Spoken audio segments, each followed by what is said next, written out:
say, and there was a lot of talk today about Arch Manning versus Quinn Ewers. If we're going to see maybe a Tua and Jalen Hurts situation from the national championship a few years ago at Alabama. So if Quinn Ewers doesn't play his best football today, there's a chance we could see Arch Manning, but I bet that Texas sticks with their guy that they've seen in one of the highly scouted quarterbacks in this year's draft as well.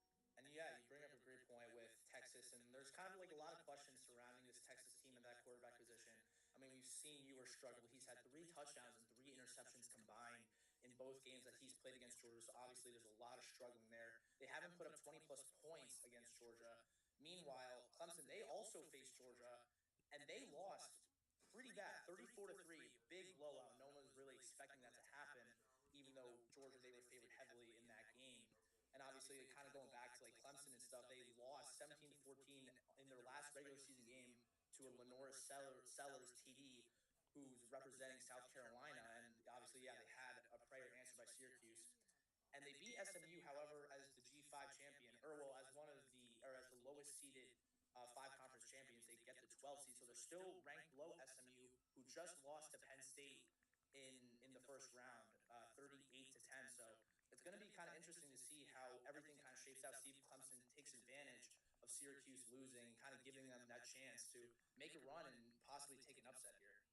Well, yeah, and the winner, Penn State going to play Boise State. The winner of this game is going to go play Arizona State, who have just, you talk about a second half flipping on the switch. It's really what they did.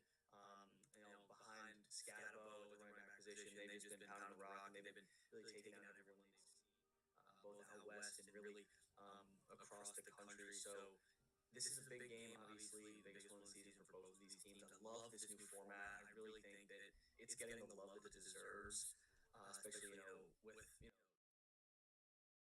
matchups.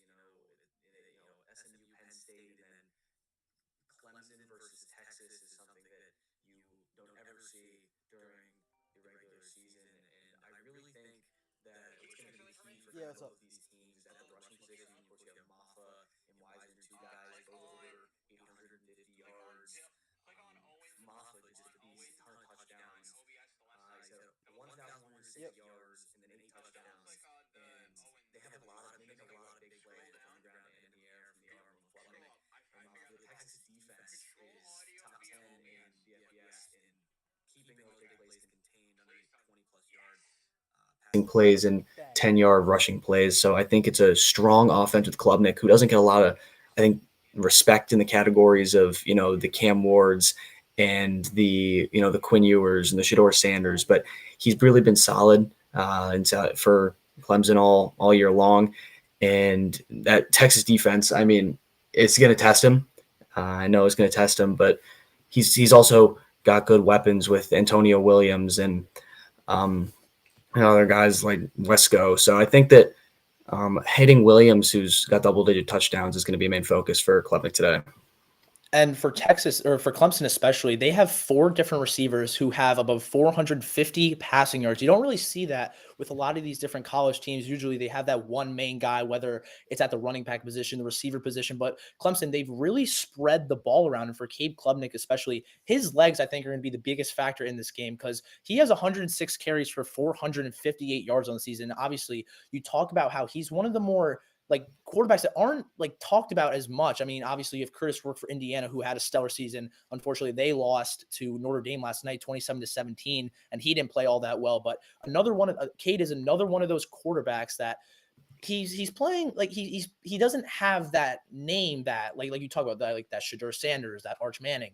Cade is one of those quarterbacks, 33 touchdowns, 5 interceptions, and 7 touchdowns on the ground. So 40 touchdowns, 5 turnovers this year by Cade Klubnik.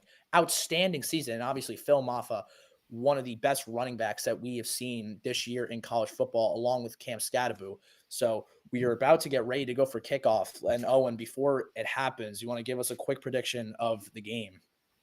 Well, Texas is pretty favored. I mean, I think rightfully so, but I wouldn't count out Clemson. I think it's really going to lie on the Quinn Ewers' decision-making. He's at home, big advantage, but Cade Klubnik is also coming back to his hometown. It's a major storyline for this game, trying to set the upset. I do think that Texas, 12-5, the higher seed, for a reason. I think they'll be able to get it done. Their kryptonite has really just been Georgia. And they've been able to compete a lot closer with Georgia rather than Clemson has, given it was the first game of the season that Clemson lost 34-3. But I'll take Texas. I'll say, give me a good game, though. I'll say 35-27. I like that. I like that a lot. I think Texas, they have a chip on their shoulder. Now that they lost to Georgia, there's a lot of controversy here whether they can be a legit contender after losing to Georgia twice. I'm going to go with a low scoring game. I think Texas will pull it out. I'm going to go 21-14. I think it's going to be a simple score. I think we're going to have a few touchdowns here and there, but I think it'll be a lot closer than people think despite the seeding. So here we go. 1st and 10 underway. The first snap, Klubnik in the shotgun. He drops back, dumps it off quickly to Moff on the near side and gets shoved out of bounds. Small gain of 2 yards. So they do go to one of their best offensive playmakers at the skill position, obviously, besides Cade Klubnik and Maffa. It's a good pass. Yeah, And get things started. Maffa obviously all insane on the ground. And now I think Klubnik trying to just get him active here through the passing game as Klubnik, again, in the shotgun. 2 receivers split up top, 1 at the bottom. Klubnik rolling right now, firing it towards the middle of the field, and it is caught and taken down at the 41-yard line is Moore. Yeah, you talk about Klubnik using those legs. You saw him roll out on that play. It was a little bit of a high pass, but good job getting up there for Moore and stabbing it right out of the air. That's a good first down. Really no one around him on that little hook route. He finds that little hole in between 4 Longhorn defenders, and they are moving. Great play there by Clemson as they now have a 1st and 10 at their own 40-yard line. TJ Moore, 550 yards on the season. It's a play action RPO style, and it's incomplete. It was intended for Bryant Wesco. It's going to be 2nd and 10. Yeah, it's a nice and easy little RPO. You saw Klubnik was looking at the slant route intended for Wesco. He decided to throw that instead of just handing it off up the middle. It was kind of covered. I'm not sure if that was the exactly right decision, but I like the aggressiveness. They're coming out slinging. They're not trying to give it to their best guy in Maffa, which is a little bit surprising, but they're trying to attack Texas and kind of shove it down their throats early, just under a minute into this game already. Already 3 different players targeted on 3 plays as now a quick slant caught by Williams. Now that's the 4th player targeted in 4 plays. Antonio Williams, Bryant Wesco, TJ Moore, and Phil Maffa all already getting active in this drive. Yeah, why not use all those guys? They all have over 500 yards, and respectively rushing and receiving with Maffa and Williams. And that Williams, obviously the leading receiver, best wide receiver for the Tigers. And so now they got a big 3rd and 2, and this is where the Texas defense is going to be tested for sure. In the last 4 games, Antonio Williams has been averaging 93 yards a game. Let's see if Klubnik goes back to him here. Motion man comes in. Klubnik steps back, evades a sack. Klubnik's going to try and use his legs on the far side, and he gets it. Cade Klubnik picking up a crucial 1st down on the first drive. Right to the marker near the sideline. So dangerous with the arm and the legs. We talked about it a lot in the open, especially with Mafra to his right. You don't really know what he's going to do. It was good coverage. It was a good job. He just escaped that sack there. It's a great play from Klubnik. Obviously, Cade, the dual threat quarterback in the ACC. You have Cam Ward. Klubnik also one of those guys as Klubnik gets his first option taken away, fires as he's rolling, and it is caught there by Bryant Wesco. Hitting that field goal range line. It's going to be 2nd and 1. It's just, they're really not making any mistakes so far, besides maybe the one mystery in the RPO. But look at Klubnik, he's going around and he has to throw across his body, which is not easy at all. And then Wesco does a great job of catching that. And then he turns, he knows right where the defenders are going to be, and he turns the opposite way and gets them right into field goal range. Obviously, one of the biggest storylines coming into this game was, like you said, Klubnik coming back to his hometown, knowing Ewers, they get to play against each other as Maffa gets his first carry of the game, and he's stuffed at the line, but he is going to get the 1st down. But yeah, like I was talking about, Ewers and Klubnik, very familiar with one another. They played each other in high school. The one time they did, they both had 300 yards and 3 touchdowns each, and now they get to finally play each other in one of the bigger stages of college football.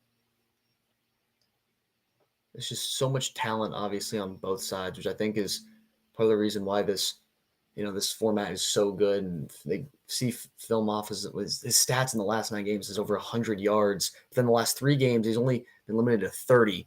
So not playing his best football as of late against a tough Texas defense. He's going to try to change that. Maffa gets the inside carry, second straight carry, and he's going to get a solid gain there, getting taken down at the 30-yard line. Going to be a gain of 7 as they set up a second and manageable inside field goal range. Yeah, Maffa's vision is really good, and on that play, he kind of stopped right at the line, saw the holes that the line was creating for him, and just bursted acceleration right through the middle. It's exactly what you want. Textbook running back play, and really Dabo Sweeney and company not having any trouble at all driving up this field. 4.5 minutes already taken off of the game clock. Clemson really controlling it on the first drive, looking pretty solid up to this point as Klubnik fires quickly, and it is caught in the middle at the 25-yard line for a first down. That's Brenningstool. 6 different players have touched the ball, 5 through the air, 1 through the ground. Amazing start here by Clemson. Good job of finding Jake Brenningstool, a guy who we didn't talk about at all in the open, but they're using absolutely everyone. As you said, the big tight end, that's their leading tight end again, but over 450 yards on the season. Another guy for the Tigers. Ball nearly gets punched out after he made the catch there. One of the captains on this team, though. 10 minutes remaining. There's going to be 4 on the play clock. Clemson's got to go if they want to get the snap off, and they're going to call a timeout. They use their first timeout of the half. And so far, besides almost losing the game clock there and getting a delay of game, I think Clemson's done an excellent job. I mean, they've gotten it to 6 different players. They're in Texas territory. Klubnik looks comfortable back in his hometown. I think he's looked great. He really has. And I mean, that timeout, he just looked a little frazzled. I know the crowd isn't going to help him at all being back in Texas. But, back in Austin, they have respect for him, of course, his hometown. He just looked like there was a little bit of miscommunication there. You don't like to burn a timeout in that scenario, but they just have to keep the momentum there because that gives Texas a little bit of an edge in terms of confidence. You're kind of messing with the quarterback and maybe trying to throw Klubnik off his rhythm just a little bit. And we will be back after this short break. Once the game comes back on from commercial timeout, we will be back live.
All right, welcome back live from Given 5. Ethan Bonheur and Owen Heffron. 9:48 to go in this first quarter. Clemson marching down, all the time taking off on this first drive. Clemson has given the ball to 6 different players as they now have a 1st and 10. Big blitz coming. Klubnik gets taken down in the backfield.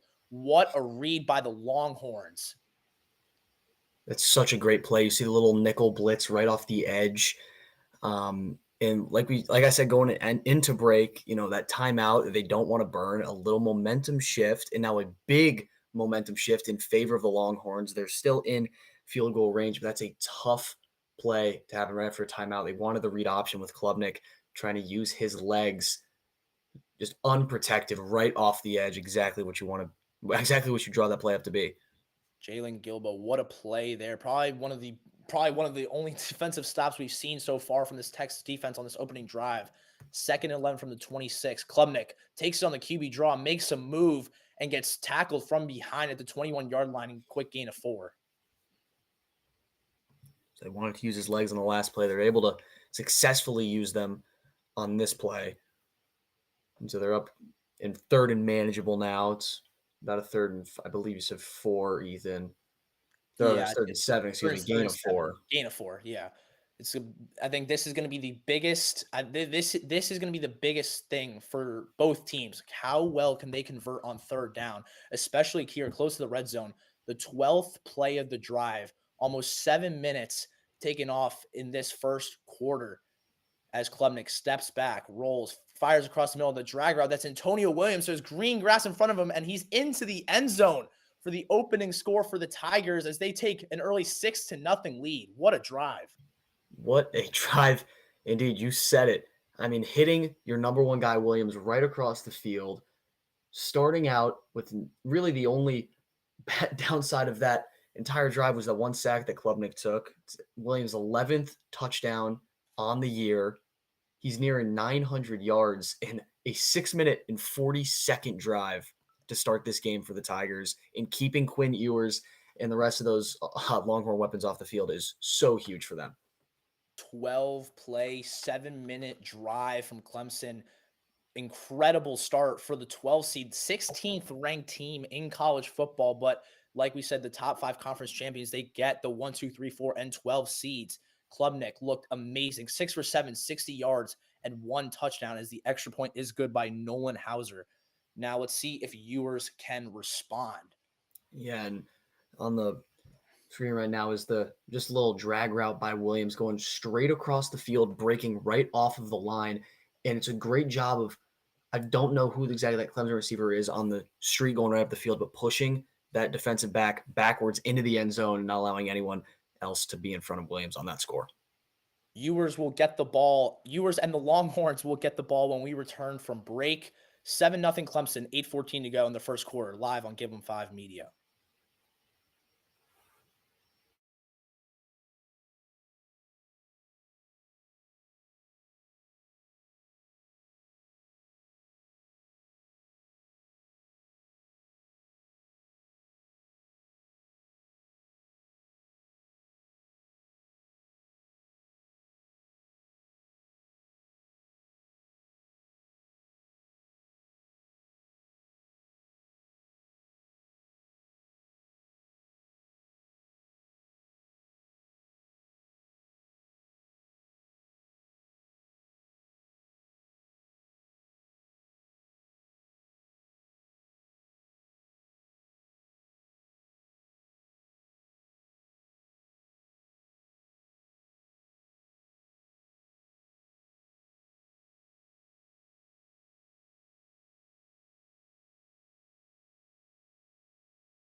takes a 7-minute drive and gets 7 points on the board early on their opening drive as they kick it away to give Quinn Ewers a chance. And obviously, Quinn Ewers and Cade Klubnik very familiar with one another. They played in high school. Owen, what do you have for us on that? Yeah, well, both these guys from Texas, Texas University University of Texas, in the hometown of Klubnik. And these two guys faced off in high school. Klubnik threw for 300 yards and 3 touchdowns combined in the air and on the ground. And then Quinn Ewers also 350 passing yards for himself with 3 touchdowns, but then also 2 interceptions. So Klubnik was also playing with a pretty strong defense, it looked like, back in high school, and that was in 2021. So really not that long ago when you think about that. Quinn Ewers' 24 straight games with a passing touchdown is pretty insane. There's a reason why he's so highly touted. And Wisner gets the opening carry for Texas, gain of 4. And you guys just saw there that Ewers has 27 straight games with a passing touchdown. The second most in Texas history. Colt McCoy is in first with 29. See if he keeps that streak going there as he gives it right back to Wisner on that RPO there and he gets the first down. Yeah, there's a little motion out to Wisner, and then you swing it out to him out to the right side. And he's got good blockers in front, good blocking from the wide receivers on Texas, and is able to pick up that first down. So 2 good big plays. And Wisner and Golden, really 2 of the big playmakers for Texas. Golden's a transfer out of Houston, so the same state, but just came to another big city in the Lone Star State, and that's one of Ewers' favorite targets. And when you pair his pass-catching ability with the speed of Isaiah Bond, that's 2 amazing threats. Pistol formation play action is caught there by number 85 for a first down. That is Helm, 13-yard catch, 2 for 2 for Ewers. Good start. Yeah, Helm's second on this team in receiving yards with just over 600. He adds more to his total that time, 5 touchdowns as well. The big tight end, you see him kind of come into the slot and then go right across. And Texas goes fast again and gets it over to the far side. Ryan Wingo for another first down, another 13-yard catch. Ewers and Klubnik going step for step early on both of their opening drives. Ewers leading this Longhorn team. 2 great air attacks we've seen so far. Wingo, that gets him to over 400 receiving yards on the year. It's his 25th catch as well for the season. And these college football playoff games have just been so exciting so far. And this one looks to be the closest in one that we've seen so far between these past 2 nights. Ewers steps back, pressure coming in his face, and taken down at the 49-yard line is Trey Williams. 10-yard loss, first sack of the game for either team, and it's going to set up a second and long for Texas. Yeah, great response after the big play to Wingo. Clemson gets a sack of their own. Beautifully well done. Just looked like Ewers had a lot of time. The routes were developing like you wanted, and that pocket eventually is going to collapse for him. It's Williams' first sack. 2nd and 20 play action. Now he's going to get over to the near side. That's Wingo again, looking to gain some of it back, and he gets spun down at the 39-yard line. He gets 10. It's going to be 3rd and 10 from that 40-yard line.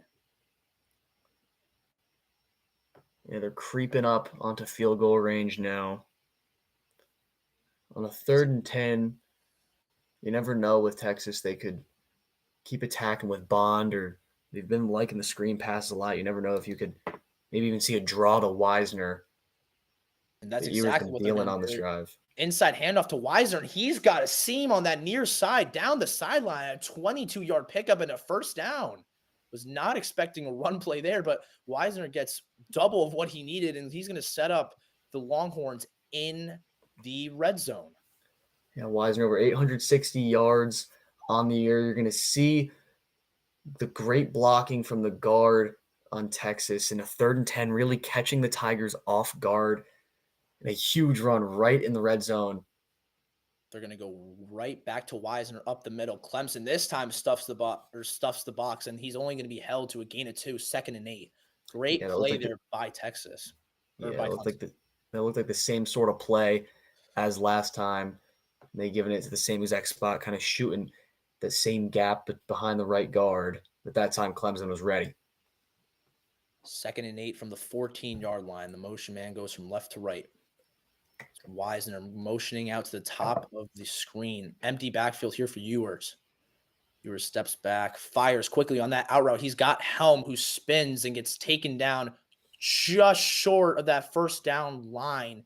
Maybe got pushed towards right on top of it. They're going to mark him short. It's going to be 3rd and inches.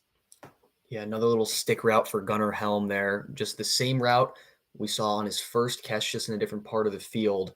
Maybe trying to get it to him and have him lunge forward right close to that marker. It is a 3rd and 2, a big 3rd and 2 here, trying to respond after the Williams touchdown.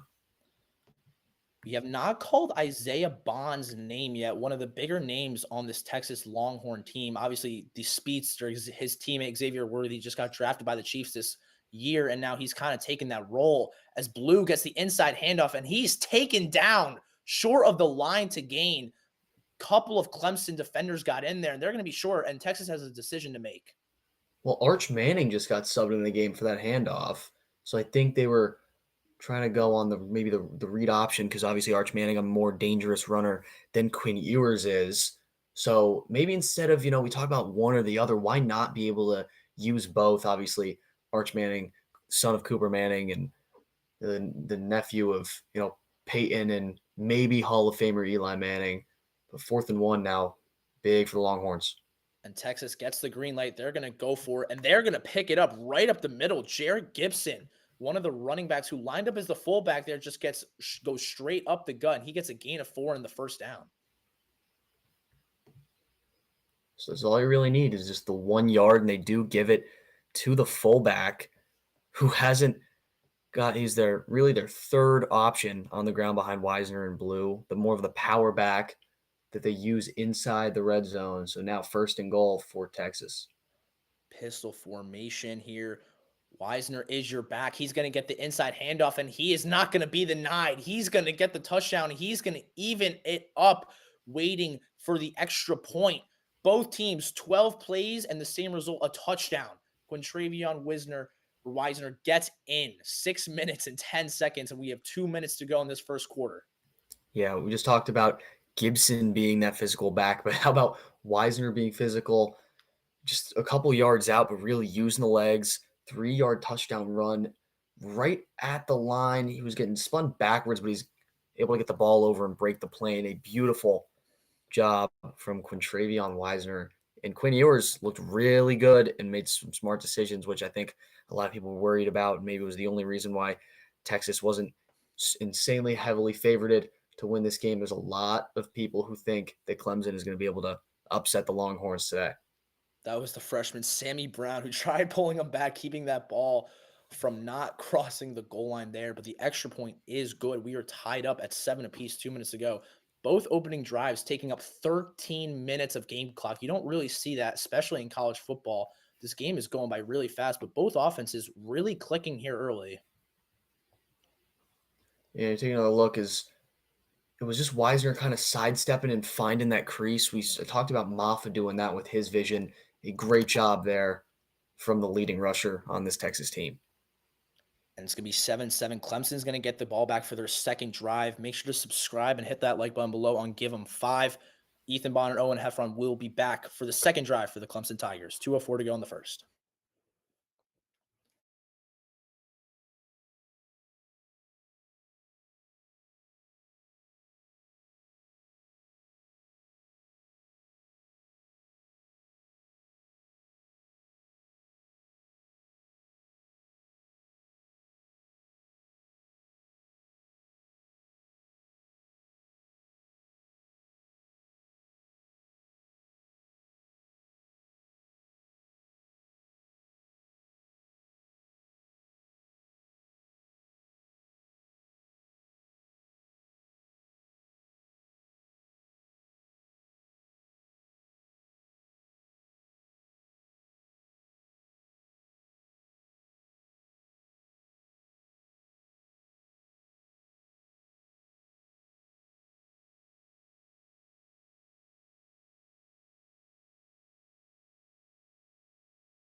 Welcome back to Give 'em 5 Media, the Clemson Tigers and the Texas Longhorns, the second game of our 3-game triple header. And stay tuned for the 8 o'clock game between Tennessee and Ohio State. And representing that is going to be Robbie Basil and Chase Caridi. But for right now, Clemson and Texas, 11 for 12 combined between Ewers and Klubnik. They both have started out very strong, leading both their teams respectively to a touchdown, an extra point each, 7-7. And they're both have been long drives.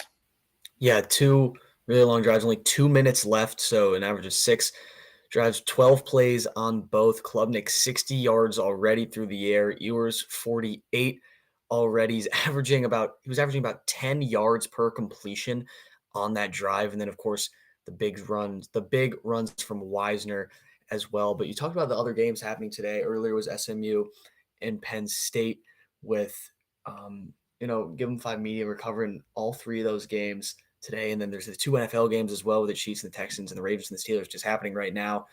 I'm going to have to focus on this as being a Ravens fan. It's going to be a little tough be on the edge of my seat, especially playing a division rival. But it's great to see a nice long weekend of football between college and the NFL. Obviously, last night we had Notre Dame and IU. Unfortunately, I did not get the result I wanted representing IU, but it's okay. Still a great season. And then obviously, I think a lot of the pressure was kind of taken off of us. Thank you to SMU. They got blown out by 28, unfortunately, there. Ben Gantz and Robbie Basil on the call for that one.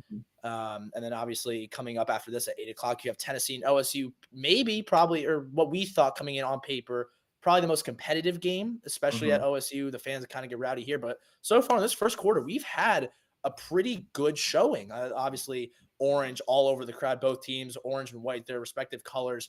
But yeah, Klubnik and Ewers and both teams offensively, they look mirror images, mirror alike. I mean, they've had so many different receivers on both sides. For Clemson, they've had 6. Texas, they've had 5 different players touching the ball. And Klubnik and Ewers, they haven't looked phased. Now, obviously, both have had great seasons. Ewers has had his struggles, and now they're kind of coming off of that loss against Georgia with a chip on their shoulder. And Clemson, they're kind of riding high. So I'm kind of interested to see which momentum you want to call it is going to kind of carry them to a win here and play in the next round against ASU. Yeah, I mean, who doesn't love a good old-fashioned shootout? Clemson, talked about the different weapons. They got 5 different players with a catch already in this one, and they've really looked like, I know it's been a drive, but they've only one drive, but they really have looked like a team that's going to be able to compete with someone as strong as Texas. And we'll see now if Clemson tries to take some more deep shots here. I mean, for both teams especially, they both took 12 plays on their opening drive. Let's kind of see how things get started here as Clemson takes the fair catch on the kickoff. And so they will start at the 25-yard line. 2:04 to go in this first quarter as Klubnik starts at the shotgun. The motion man goes left to right as Klubnik drops back, looks for a man, looks right, and gets taken down from behind. A 5-yard sack there by Texas. It's Sorrell. Sorrell making a big play there. Second sack already for this Texas defense. We talked about doesn't allow a lot of big plays. That Williams catch and run for the touchdown was really out of character for them, but going right around, coming off the right side, Klubnik just doesn't really see him as he's looking down the field. Going to set up a 2nd and 15 from their own 20. 2 receivers split at the top, 2 at the bottom. Motionman comes in a little bit. Klubnik looks for a man, hesitates now, dumps it off underneath. That's the junior Randall who gets pretty much nothing. Maybe you can give him one. It's going to be 3rd and long. Make it 3rd and 14 from the 21.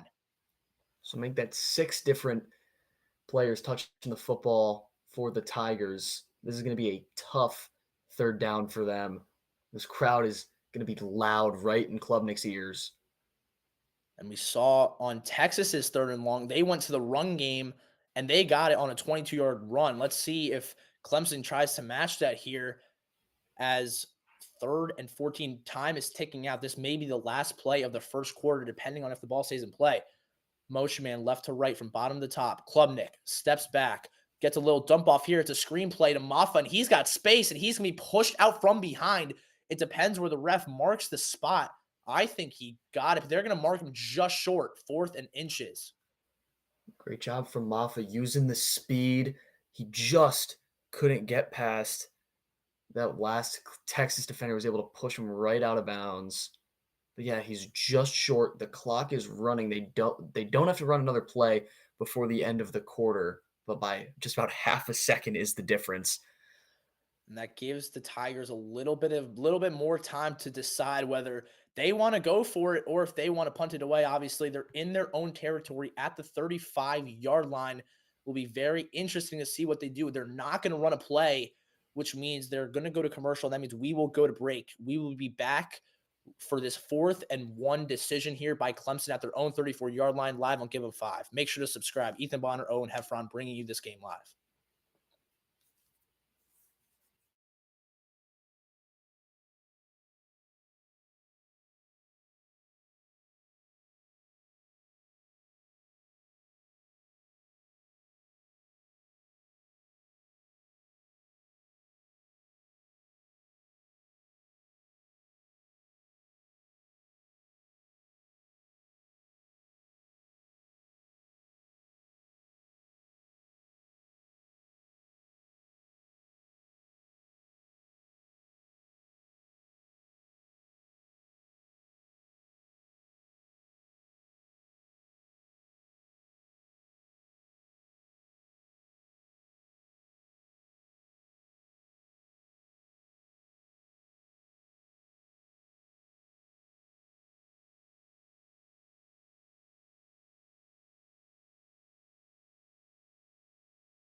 Welcome back to Give 'em 5. A big decision coming here for Clemson. 4th-and-1 at their own 34-yard line. And they tried to do they tried to run up to the ball before the quarter ended to try and get a jump from Texas. They did not bite. So now it's just going to be Swanson on to punt. The first punt of the game comes in the second quarter. Swanson gives it a boot. Short kick, 31-yarder, and it is caught at the 35-yard line. Let's see what Texas can do here and maybe take advantage of that good defensive stop. Yeah, it's a real short kick. It looked like right before Klubnik ran up right under center, had some space, and he just trying to get him to jump off sides maybe a little bit right before that. And they're going back right now to the screen pass to Maffa, which was just marked a yard short. Not sure if Clemson really liked that spot, but it was super close. And this is going to be a game of inches for sure when you have two gunslingers like Klubnik and Ewers and Clemson, who've had 6 different players have at least one reception in this one.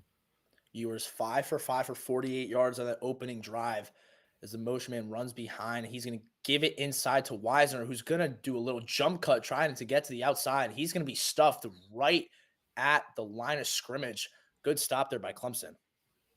Yeah, Clemson front coming up real strong on that play. Not trying to get Texas out to the same hot start they were kind of in the last time. And Texas is going to go quick there. A little stretch play, and Wisner is going to get a hole, and he's going to get the first down. Good pickup of 12 to the 48-yard line. Yeah, that's a beautiful cutback from Wisner that time. We talked about the stretch to the outside and then cutting back in, burst up the seam, plant his foot in the ground, and just go. He goes right through. That's just a small little hole in the line. And Wisner's so good, so shifty, able to get right through. And third straight carry there for Wisner. It's going to be a solid gain. Pickup of 7, 2nd and 3 upcoming here. So we are 1 minute down in the second quarter. And Wisner getting this workload early here. Already has 7 carries for 58 yards. Solid start to the game for Wisner. Yeah, and you really want to say to not just kind of abuse Wisner in this one, but your second running back, Jaden Blue, has over 550 yards on the season with 6 touchdowns, actually more on the ground than Wisner. So when you have a backup like that, you can do whatever you want, really. And it's going to be Wingo on the end around here. And he's able to break a couple of tackles and pick up the first down. It looked like he could have lost maybe 7 to 8 yards. Instead, he's able to get the defenders off of his feet and stay on his and pick up the first down. Yeah, how about the freshman? A little reverse, the pitch to Wingo. He sheds 2 tacklers and able to stay on his feet and burst forward for the first down. Great job, Texas, moving again. This Tigers defense, obviously not as strong as the Longhorn defense, but really kind of running the rock into the mouth. Pistol formation here. Ewer sees the man-to-man on that little motion. Time running out on that play clock. Clemson stacking the box. They're going to go right back to that stretch play. It's Blue. Blue has a hole. He's going to bounce it to the outside. He has a crease, and he's going to run into the end zone. Second touchdown for Texas. They take the lead 13-7. The play worked earlier to Wisner, and this time Jaden Blue takes it in from 38 yards out. How about that for Jaden Blue? Just his second carry of the game. His first one only went for 1 yard. That one goes for 38 and a touchdown. And we just talked about his ability as a backup running back to be behind Wisner, but still be so effective. The Tigers really not being able to push forward at all that drive, not being able to make a single stop, shows the skill of this Longhorn defense. Wisner is also hyping up his fellow tailback right after that touchdown. And talk about flipping the script for Texas. They take 12 plays, 7 minutes on their opening drive for a touchdown.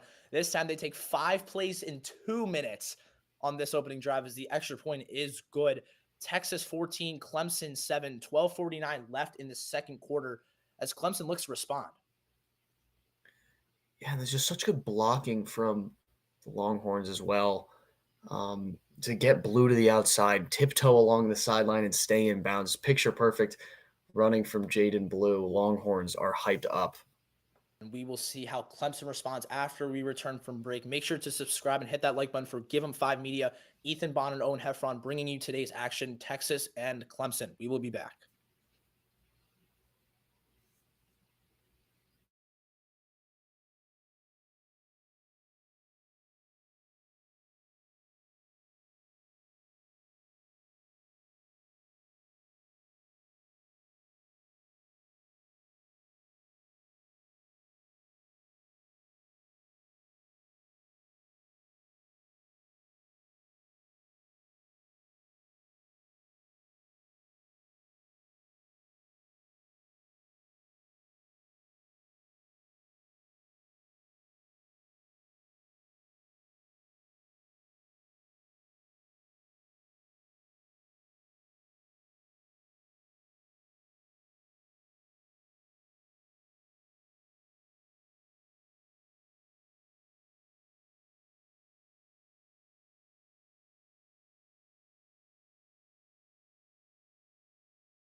Welcome back to Give 'em 5 Media. Texas gets their second touchdown of the game, third overall between both teams as we boot it away here. Stone hands it off. It's going to be a return, the first return we've seen all game, and they are going to be stuffed at the 20-yard line. Great defensive play there by Texas, and Clemson's going to be set up at their own 19-yard line. Yeah, beautiful coverage on the kick from the Longhorns. Randall there on the return for Clemson really just had nowhere to go. Just about an 18-yard return.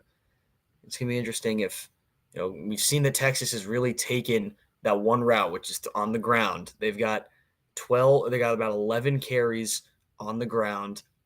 7 of those going to Weiser. Of course, the last one resulted in a 38-yard touchdown to Blue. But a very quick drive. Clemson had to punt on their last one. They've been attacking through the air. Maybe they'll see if they follow in their opponent's footsteps and run the rock more. 3 receivers at the bottom. Randall's going to get the inside handoff, and he's got a hole and a cut. Randall down the sideline, and he makes up for that bad kickoff return. He gets a 41-yard rush, setting themselves up one play into Texas territory. Beautiful run from Adam Randall, who's listed as a wide receiver on their roster, but he really goes on both for the Tigers. They put him in the backfield. He's really obviously he's taller than Maffa and other running backs that they have. A huge run already in Texas territory. We're going to, looks like, get a stop here. Maybe respot the ball. Clemson may have gotten away with a little bit of a hold there, but there was no flag, so play stands. Randall, 41-yard rush. Obviously, he made the bad decision, took that return, only got 19 yards out of it, but now he gives the Tigers a little bit of a jump start here as they're down 7. Ewers setting them up from the Clemson 40-yard line as Randall's going to get the inside handoff again. He's going to spin and be pushed forward down to the 35-yard line, gain of 5. How about that? They use the wide receiver in the run game. It's definitely something they were cooking up. Is Dabo and the Tigers trying to work through, trying to find these little holes in the Texas defense that doesn't really have many weaknesses. But again, with 2 long drives to start, and now a quick drive for Texas and shaping up to be a quick drive for Clemson. 4 receivers, 2 at the top, 2 at the bottom. Klubnik loses his first read, and he's going to be taken down in the backfield. Second sack for this Longhorn defense. This time it's the junior Ethan Burke setting up Clemson for a 3rd and long. Yeah, well, that was just a play that it looked like it was really designed to go out and swing it out to the back. Klubnik really just staring down that whole time. That read wasn't open, had no other option. And he was succumbed to the sack as you see Ethan Burke kind of stutter step and then goes around right through the middle. Klubnik unable to escape. Last time Clemson was in this situation, it was in the first quarter. They got a 22-yard rush out of this. They are going to need something like that once again, but this time it will not be a run as they are an empty backfield. And I think we're going to get a timeout from Clemson. They want to talk about it. Yeah, it's their second timeout already. So the play clock was winding down again. 3rd and 16. If they don't get the first down, they could still very well be in field goal range. Big thing for the ACC champs right now. And while they are in timeout, we will go to a quick break here. Ethan Bonheur, Owen, Heffron live to give you guys Clemson, Texas. We will be back after the timeout.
3rd and 16 upcoming here for the Clemson Tigers as they try and respond to Texas's second touchdown. They are currently down 14-7, 3rd and 16 from the Texas 46.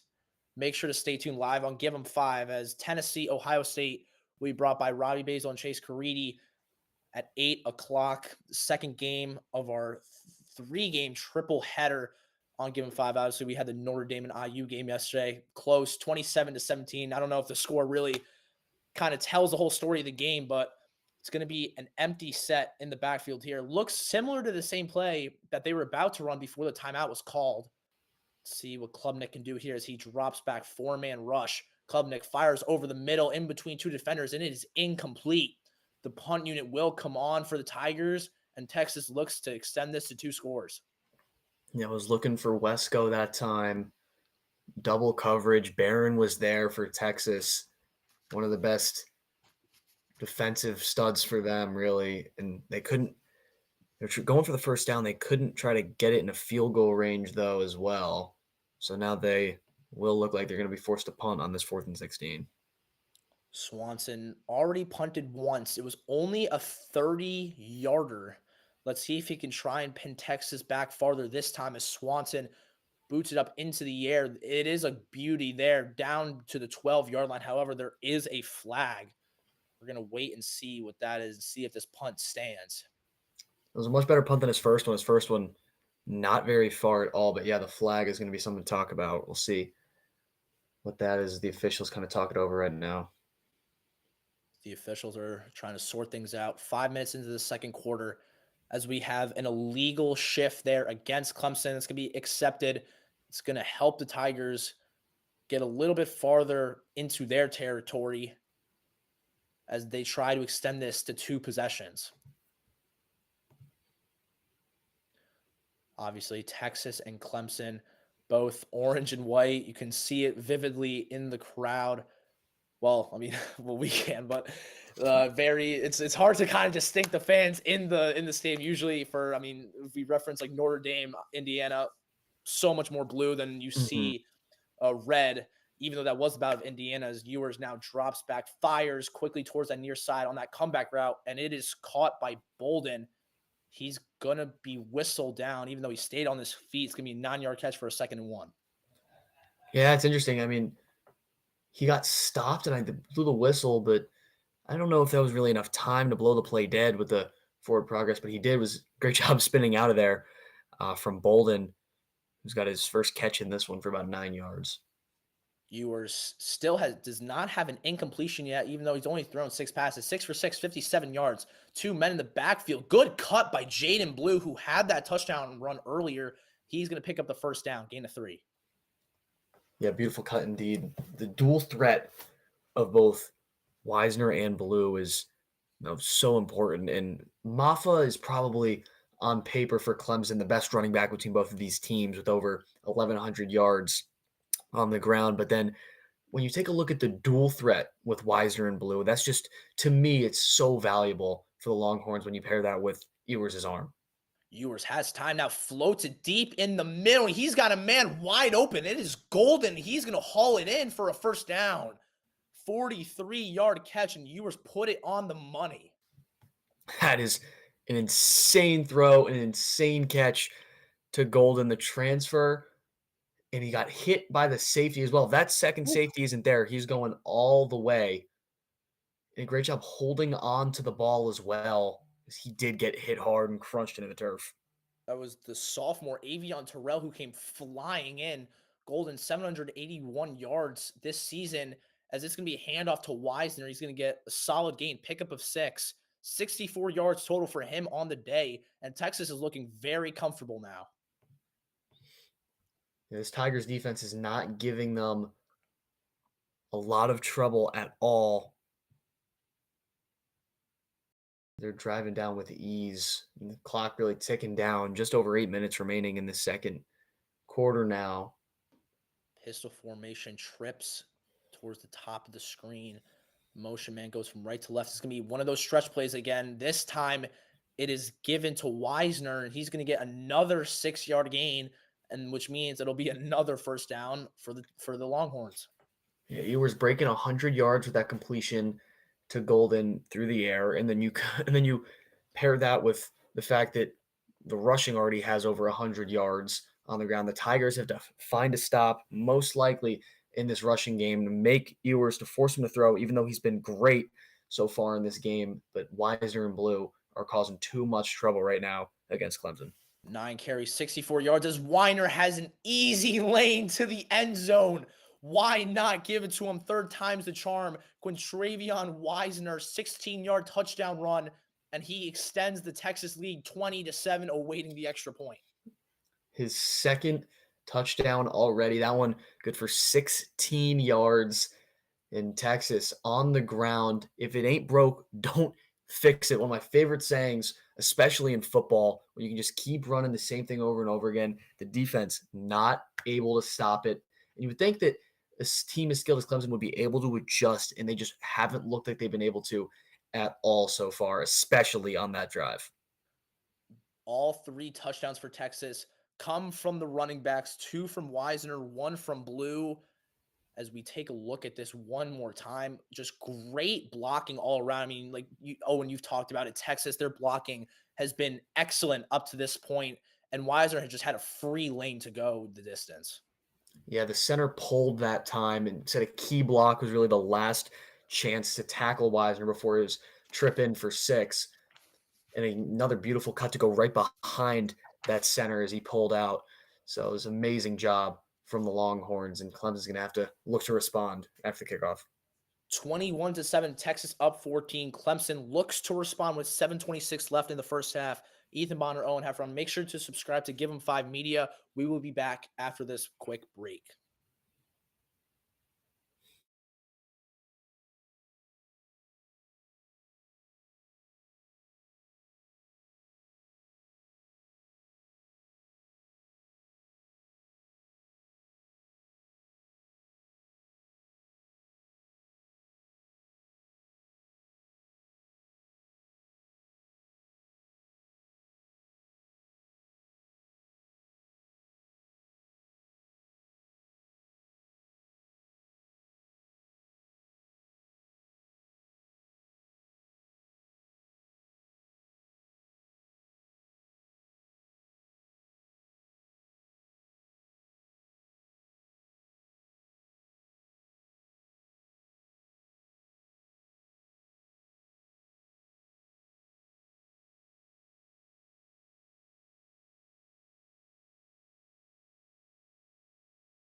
Look at the game.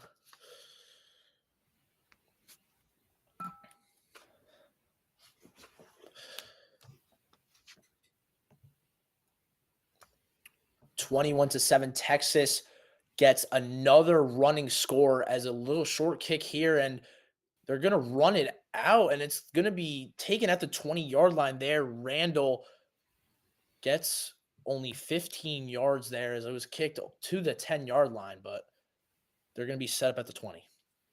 Yeah, Randall 2 returns, both covered very well by the Longhorns. Like you said, Ethan, a 15-yard return. Quinn Ewers, 7 for 7, perfect, has not missed anyone so far, 100 yards in the air, and then Texas also 100 and about 30, I believe, yards on the ground for them. You can't let this game slide now if you're Clemson. Obviously, they looked good on their opening possession, striking first, striking first. But let's see what Klubnik can do here as the motion man. And Klubnik's just going to keep and run up the middle. Klubnik makes a move, and he's going to fall for a gain of 6. Solid pickup. Yeah, maybe another little option. Back went out to his left. Klubnik gave him a quick look, and then kind of a jet right up the middle for Cade. Keeping that makes it a second and really manageable now. You could always just try to run with Moffitt, get a little bit closer. But what really worked for Clemson on that opening drive was hitting those short little passes, Klubnik rolling out. We haven't seen a lot of the same since then. I like to see Dabo kind of cook something up, maybe go back to that. It looks like Randall's going to be under center now. Randall gets the wildcat. He's going to be twisted down the backfield. Broken play there. Looked like Klubnik was split out to the near side, and Randall went absolutely nowhere. Loss of 3. It was a great tackle made in the backfield by Texas as well. Clemson trying that trickery didn't really work. Again, I would love to see them just go to those short little, maybe a couple button hook routes, the crow routes you saw to the tight end, and to, I think it was more for Clemson on that first drive. 4 receivers, 2 at the top, 2 at the bottom. Klubnik steps back, now finds an open crease. The ball is batted up into the air, and it is intercepted by Texas. The deflection goes the Longhorns' way, and they are set up in Clemson territory at the 30-yard line to make this a potential 3-score game. That's just so unfortunate. They did exactly what I feel like they should have done, is go through the air. It's the same. It's just unfortunate for Clemson. It's the same player. I'm not quite sure the name of number 11 for Texas who Colin Simmons, the freshman. It's Simmons who got the tackle in the backfield on Randall just that previous play. He now gets the pick. Longhorns. The freshman doing making it. Big plays. Yeah, doing everything right on both sides of the ball. Great deflection as well, right at the line. Getting the arm up in the air. And we thought we'd just tell you, too, before that play, actually, you saw Phil Maffa kind of stretching out that shoulder with the band on the sideline. We didn't see him at all in that quick possession there. Now the Texans are setting up for a golden opportunity here as Blue gets the carry. He makes a nice little jump cut there, gets a good gain of 8, 2nd and 2 upcoming for the Longhorns. Yeah, they're starting like right in on the end of the red zone, really, for Texas, and Blue getting another carry. He's already got 50 yards rushing on the game. There's 130 combined between him and Wisner. He's going to go right back to Blue on that inside handoff, and good defense there by the Tigers, limiting him to maybe half a yard. It's going to be set up for a 3rd and short. It's one of the few times that we've seen Clemson, able to stuff Texas right at the line. It's still a gain of 1, so 3rd and 1. Look for them to maybe go for more of a power run play. Weiser's a little bit bigger than Blue. He's got a little bit more power to him, but even maybe Jared Gibson we saw have that run to pick up the first down out of the fullback spot.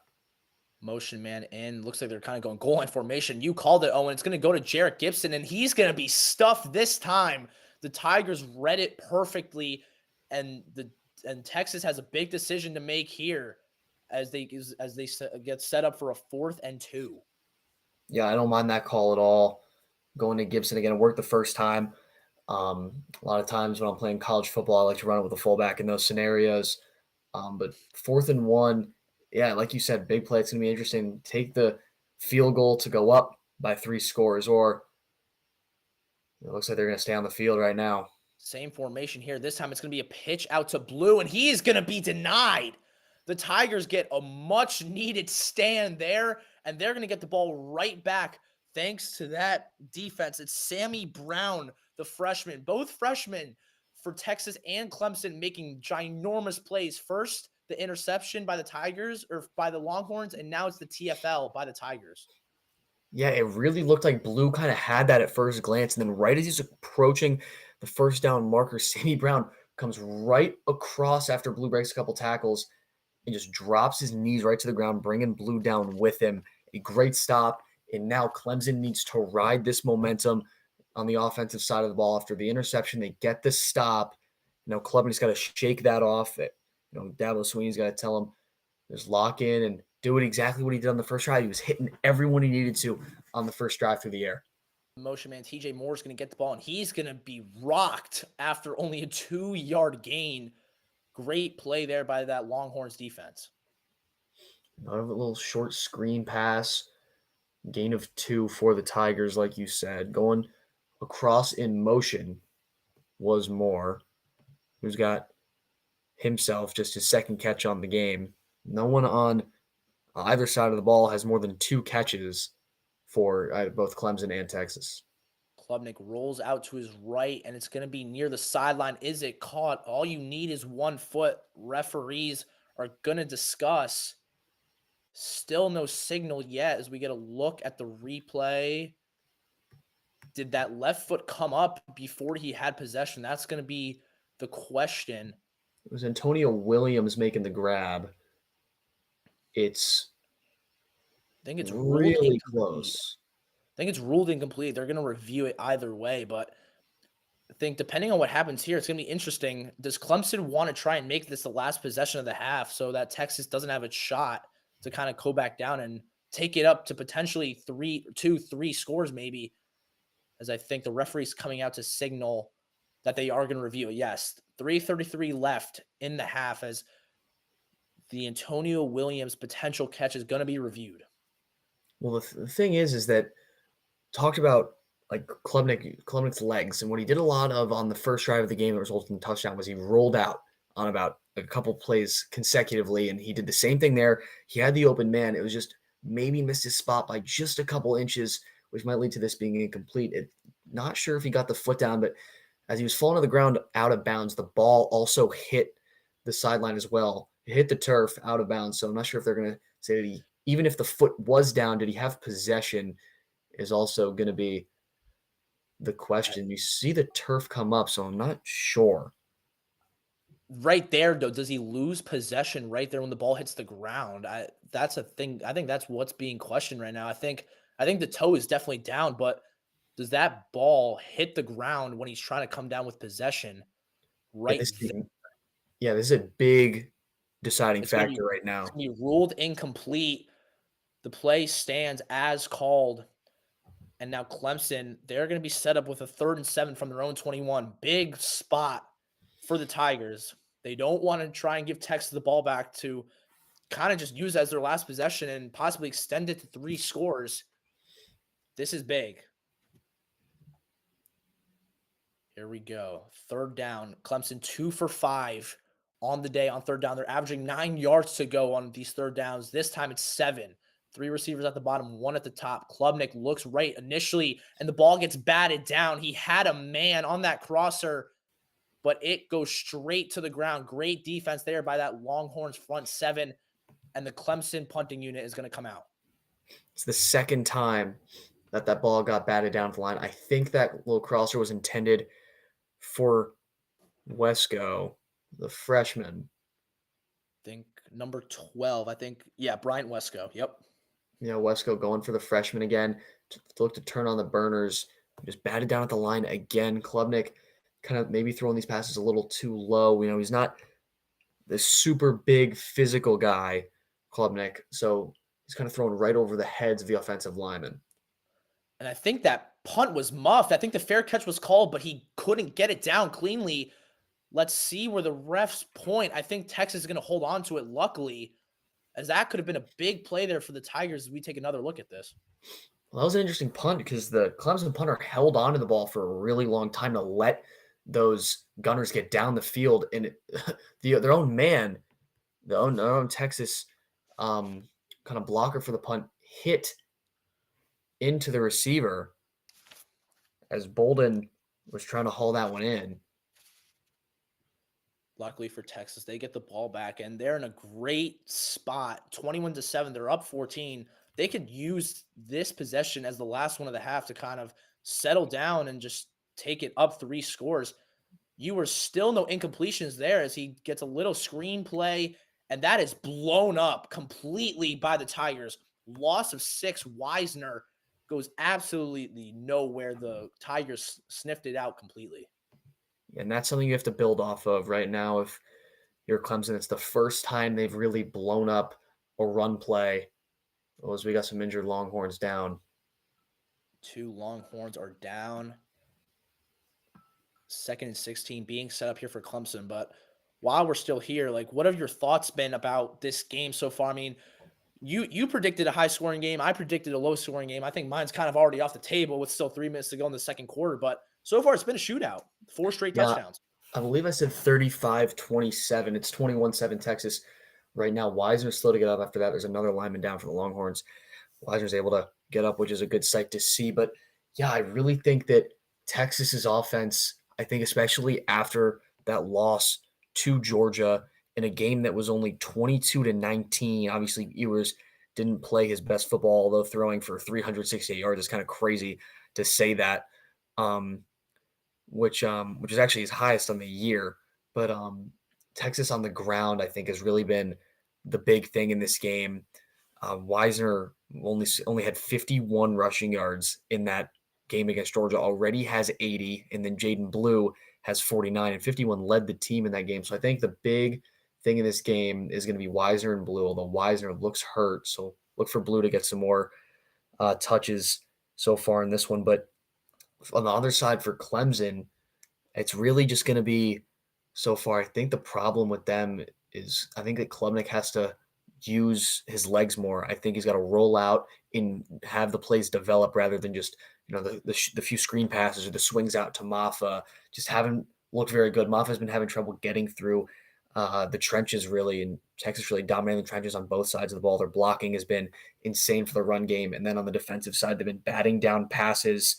And one of them resulted in an interception that got tipped up into the air. One of them on a little crosser that could have been a first down was batted down again. So I think Klubnik's got to let the rest develop, use his legs, roll out, and get a lot of get more time if he can evade that pressure. And interestingly enough, too, like we've seen Texas, 2 great running backs in Weisner and Blue. So if Weisner does have to come out and Blue can step in easily, and we've seen his flashes already so far this game with that 38-yard touchdown run earlier in the game. But for Clemson, Maffa, we haven't called his name since the first quarter, and obviously we saw him stretching out that shoulder. Still no update on him, if he's going to return. I think they're going to try and wait till the half, see what he's able to do, come out for warmups real quick, see what he can do. But yeah, we haven't called his name much, and I think now Texas, they are set up for some. They are setting themselves up to go into halftime up 14, if not 17 or 21, depending on how they do here. 3 minutes to go. Time is going. You were still no incompletions yet. 7 for 7, 100 yards, 2nd and 16. Ewers 3-step drop, looks towards the near side. That ball is batted up and tipped. That ball is picked off by Mickens, and Mickens is down the sideline. Blockers ahead. Mickens has completely flipped the script. Clemson gets a pick 6, awaiting the flag. Hold on a second. This may be getting called back. I mean, that's exactly what they need. That's not even Ewers' fault either. His first incompletion, just really a drop ball. There's another Texas player down.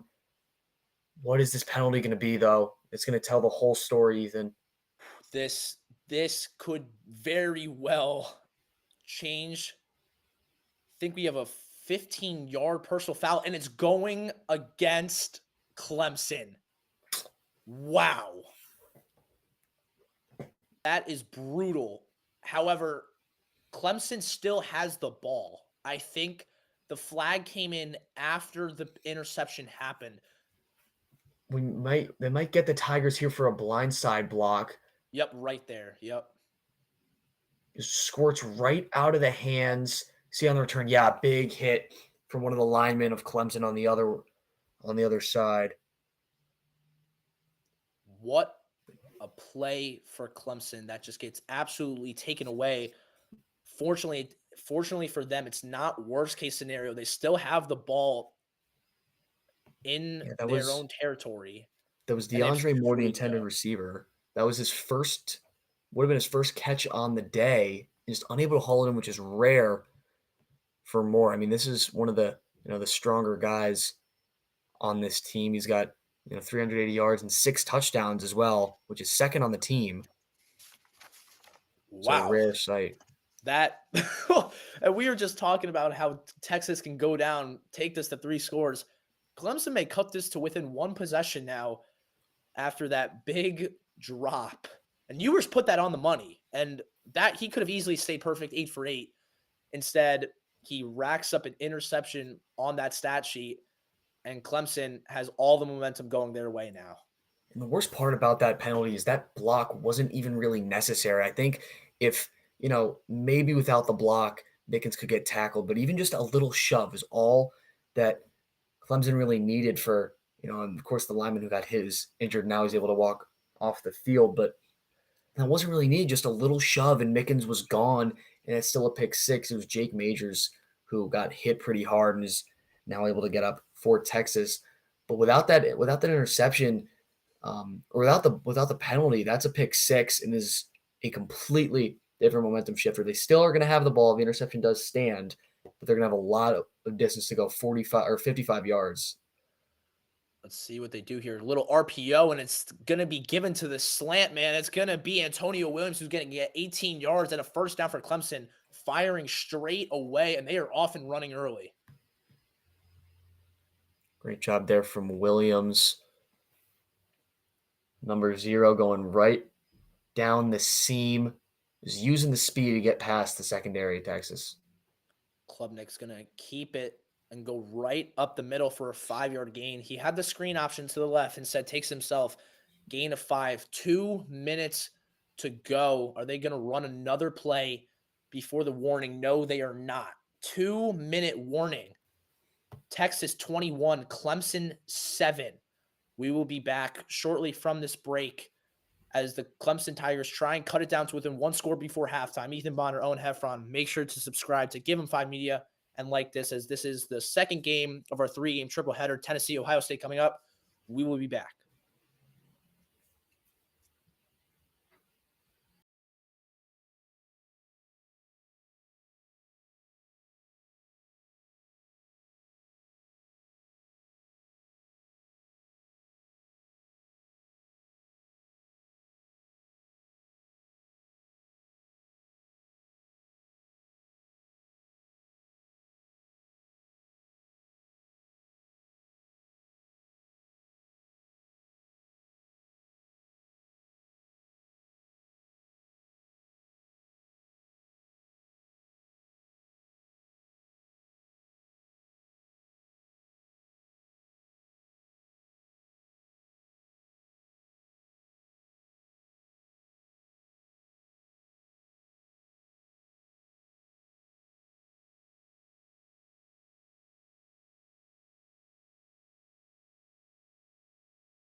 Welcome back live. Give 'em 5 Media. Ethan Bonheur, Owen Heffron bringing you live. Clemson versus Texas. Texas up 21-7. 2 minutes left to go in this first half. Clemson has the ball at the Texas 31-yard line as first snap is a play action in the pistol. Klubnik runs. He gets it to his man for the first down to the 20-yard line. That's Brian Wesco for the 12-yard catch, his second reception of the day. Good job there from Klubnik. There was early pressure, stayed calm, kind of backed up. A good throw off his back foot, too. Just kind of flicked it right down the field. A strong curl route from Wesco, kind of had the defender lost on that one. And then a nice move to pick up about 1.5, 2-ish more yards after the catch. So a couple of times now we've seen Klubnik on the move and able to get the ball in the perfect spot for his receiver to go and get it. So we have a little bit of a broken play here. It looked like a false start may have happened, and that ball was almost intercepted. The screen was trying to be set up there, and Texas almost took it away and took it the distance. That was a extremely close play. If that pass, I mean, I don't want to say that's because that was really not a good on the money sort of pass, but if that pass is more accurate from Klubnik and it's not as high, that's a pick six. So it's almost like it's a good thing that Klubnik's pass is a little high. The Longhorns would just have gotten 6 more. 2nd and 10 in the red zone from the 19. Klubnik, he's going to do another keeper, cuts left, and he's going to get half of it. Give him a gain of 5. It's going to set up a 3rd and medium, and we've talked about it. 3rd down, probably the most important thing for both these teams. And now a lot more important, especially for Clemson, down 2 possessions. They have got to convert and cut this down to within 1 before the half. Yeah, absolutely. And 3rd and 5 is very manageable, but Klubnik's looked a little shaky in the pass game, not the same. I don't know what Gatorade they kind of gave him after the first drive, but he's not looking like the same guy. But that was a great physical run there to set up that 3rd and 5. So I think that if Klubnik's able to stay composed in the pocket, I think that the line is also a big factor in this with the pressure and that big, strong defensive front of the Longhorns is going to be a big factor to look out for, especially on this 3rd and 5. If they do, send the house on a blitz or something like that. And Texas, they took the time out there. They're going to maybe want to talk defensive strategy here. Clemson obviously very well within field goal range up to this point. And but I feel like they're going to want, if you're Dabo Swinney, just knowing his kind of style, I feel like they would go for the touchdown, even if, they incomplete pass, or especially if they're able to gain maybe 2, 3, 4 and get right up to the line. Here we go. 2 receivers at the bottom, and Klubnik drops back, has time. Now he's going to roll right pressure, and he's going to fire short of his intended man. That's Brian Wesco again. And it's going to bring up a 4th and 5. And I think, the offense is going to come off. The field goal unit is going to come on. 2 possession game still. And Texas has plenty of time and 2 timeouts to try and go down and score again. Yeah, Klubnik, again, rolling out, evading pressure, which he did pretty well. I think he maybe rushed that pass just by a little bit. I understand he's rolling out, but he maybe could have just settled down just a tad. He kind of threw that one and just spiked it, had Wesco open. If Wesco caught, I'm not sure if he would have gotten the first down, maybe just a yard short of it, but maybe a lot better. Now, if a kick from the left hash is going to be tough with the sun. Nolan Hauser, the kick is up, and the 32-yarder is good.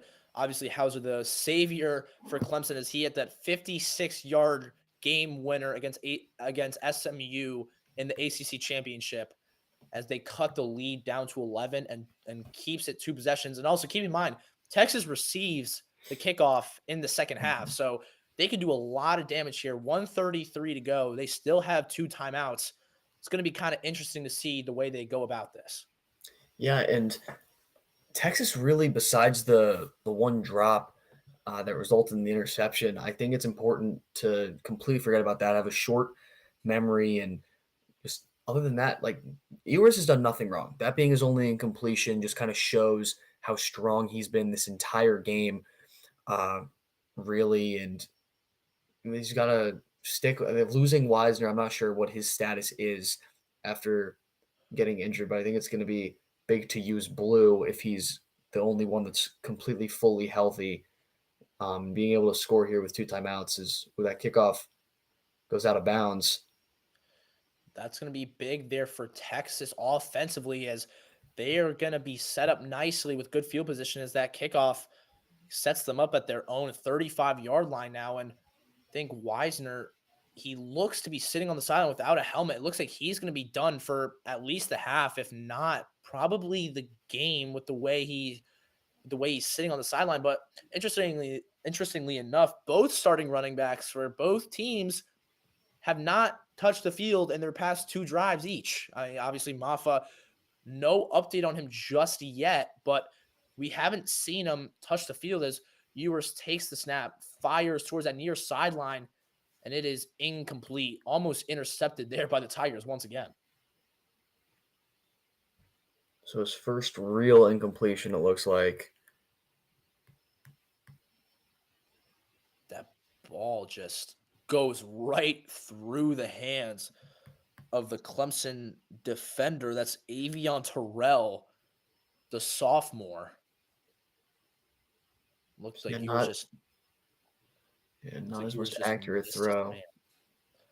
Jaden Blue still the running back here, and he's going to get the screen. He's got blockers in front. Jaden Blue hurdles him, man, escapes another tackle, and runs up through the logo. He's going to get 21 yards and a first down.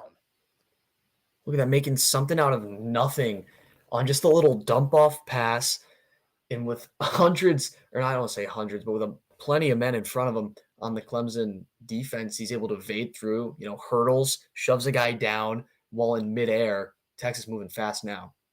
Blue's going to get the inside handoff this time. He's going to get a solid gain, pickup of 7. Clock is moving. Just over a minute to go. Texas is in Clemson territory. A field goal would put them up 2 touchdowns. They're aiming for a touchdown. Ewers fakes one way, now fires across the middle, and great defense there by the Tigers. 3rd and 3, 53 seconds to go.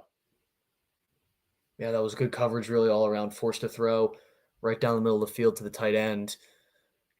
But an incompletion stops the clock. 3rd and 3 now. Texas still has 2 timeouts, but we're under a minute.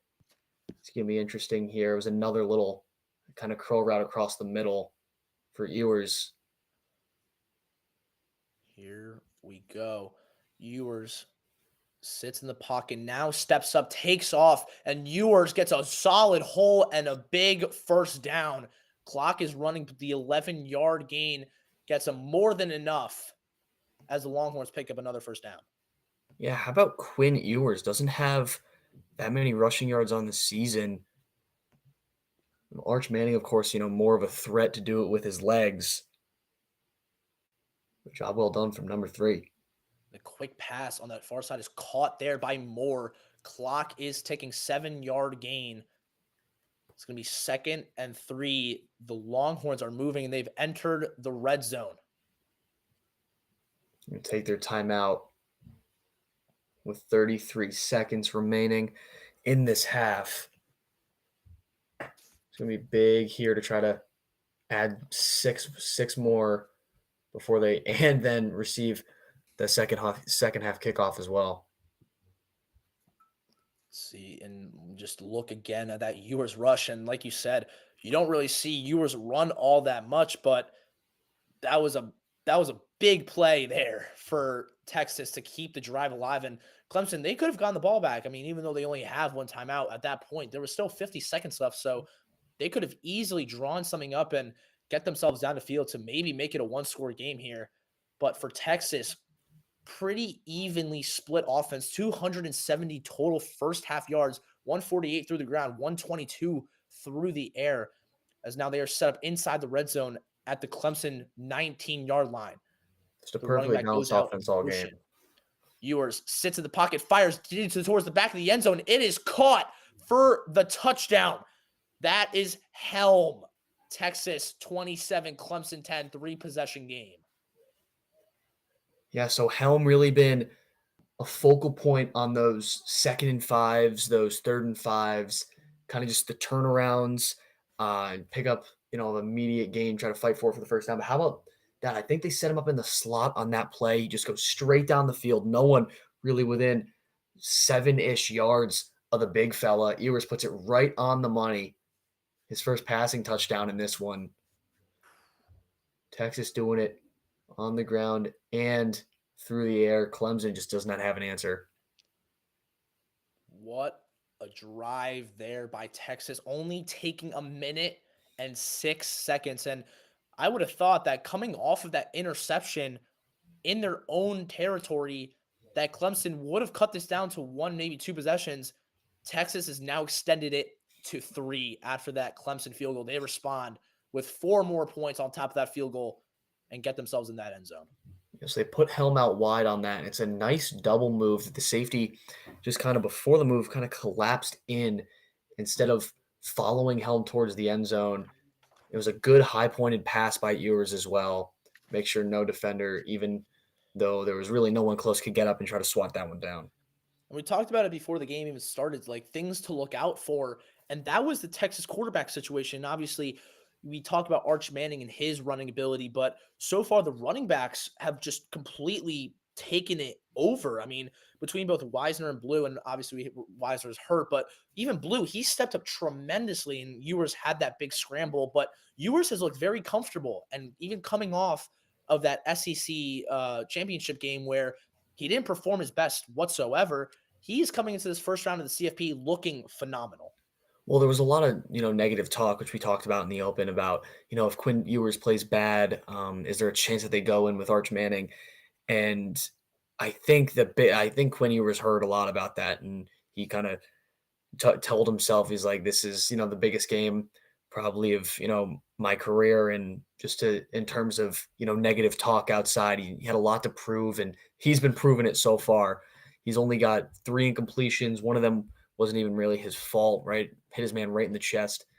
Um, but yeah, a touchdown, and then his running backs really carrying him the rest of the way down the field. Let's see what Clemson decides to do there. They're not going to kneel it down, and it's going to be Jarvis Green, the freshman who's in the backfield. He's actually going to get the delayed handoff, and he's going to be tackled from behind only for a gain of 3. The clock is still ticking under 20. Clemson is going to go. Interestingly, why they would go for a run play is now Klubnik steps back, looks left, now fires towards the middle, and it is caught by Green once again. First time on a draw play, second time through the air. 6 seconds to go. I don't really understand why they would have ran it first with Green and now go in through the air if they're trying to pick up chunky yardage. I don't know. Dabo's trying to get them into field goal range. Maybe thought the draw would catch him off guard, like we saw on the rush play for 3rd and 10 from Wisner earlier in this game on the Texas side. But Green only 7 carries up to that point where he on the little delayed handoff.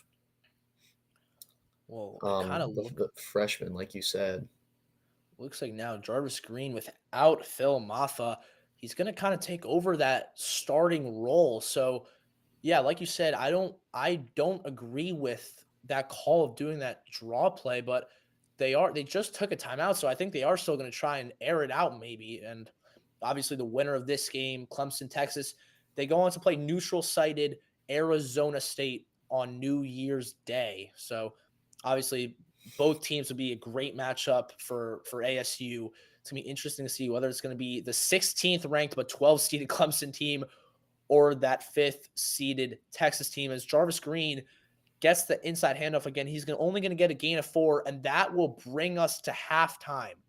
28-10. It's been a shootout for Texas so far. Clemson they started off well early. Now they've kind of fallen behind, down 3 possessions.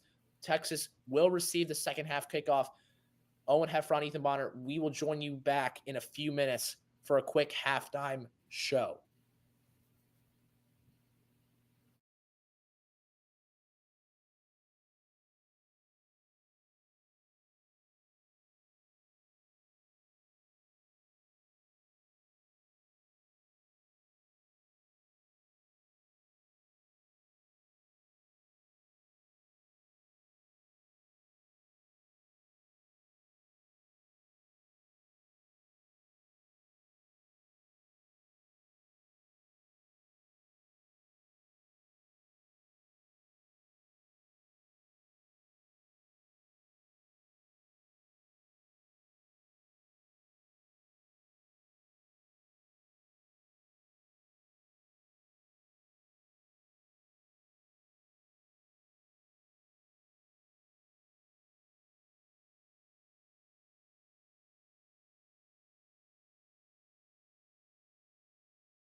Welcome back to Give 'em 5 Media. It's currently halftime between the number 12 seed Clemson Tigers and the number 5 seed Texas Longhorns. Currently the score 28-10. Texas is up 3 scores and 18 on the Tigers. Owen, we've seen we saw earlier the how even it was between the Tigers and the Longhorns when it was 7-7. Now the Longhorns have kind of pulled away. We've seen some crucial mistakes out of Clemson, getting themselves in a couple of 3-and-outs.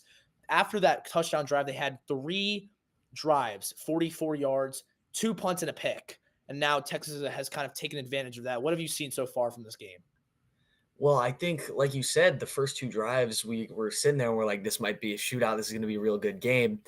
But then Texas kind of showing why, like how they're the higher seed. Klubnik just looked more comfortable. I don't really know what it is after the first drive, but he was hitting more of his passes. He was more on target. He looked more comfortable in the pocket. I think a lot of that has come because of Clemson's ability to block those big front four of Texas.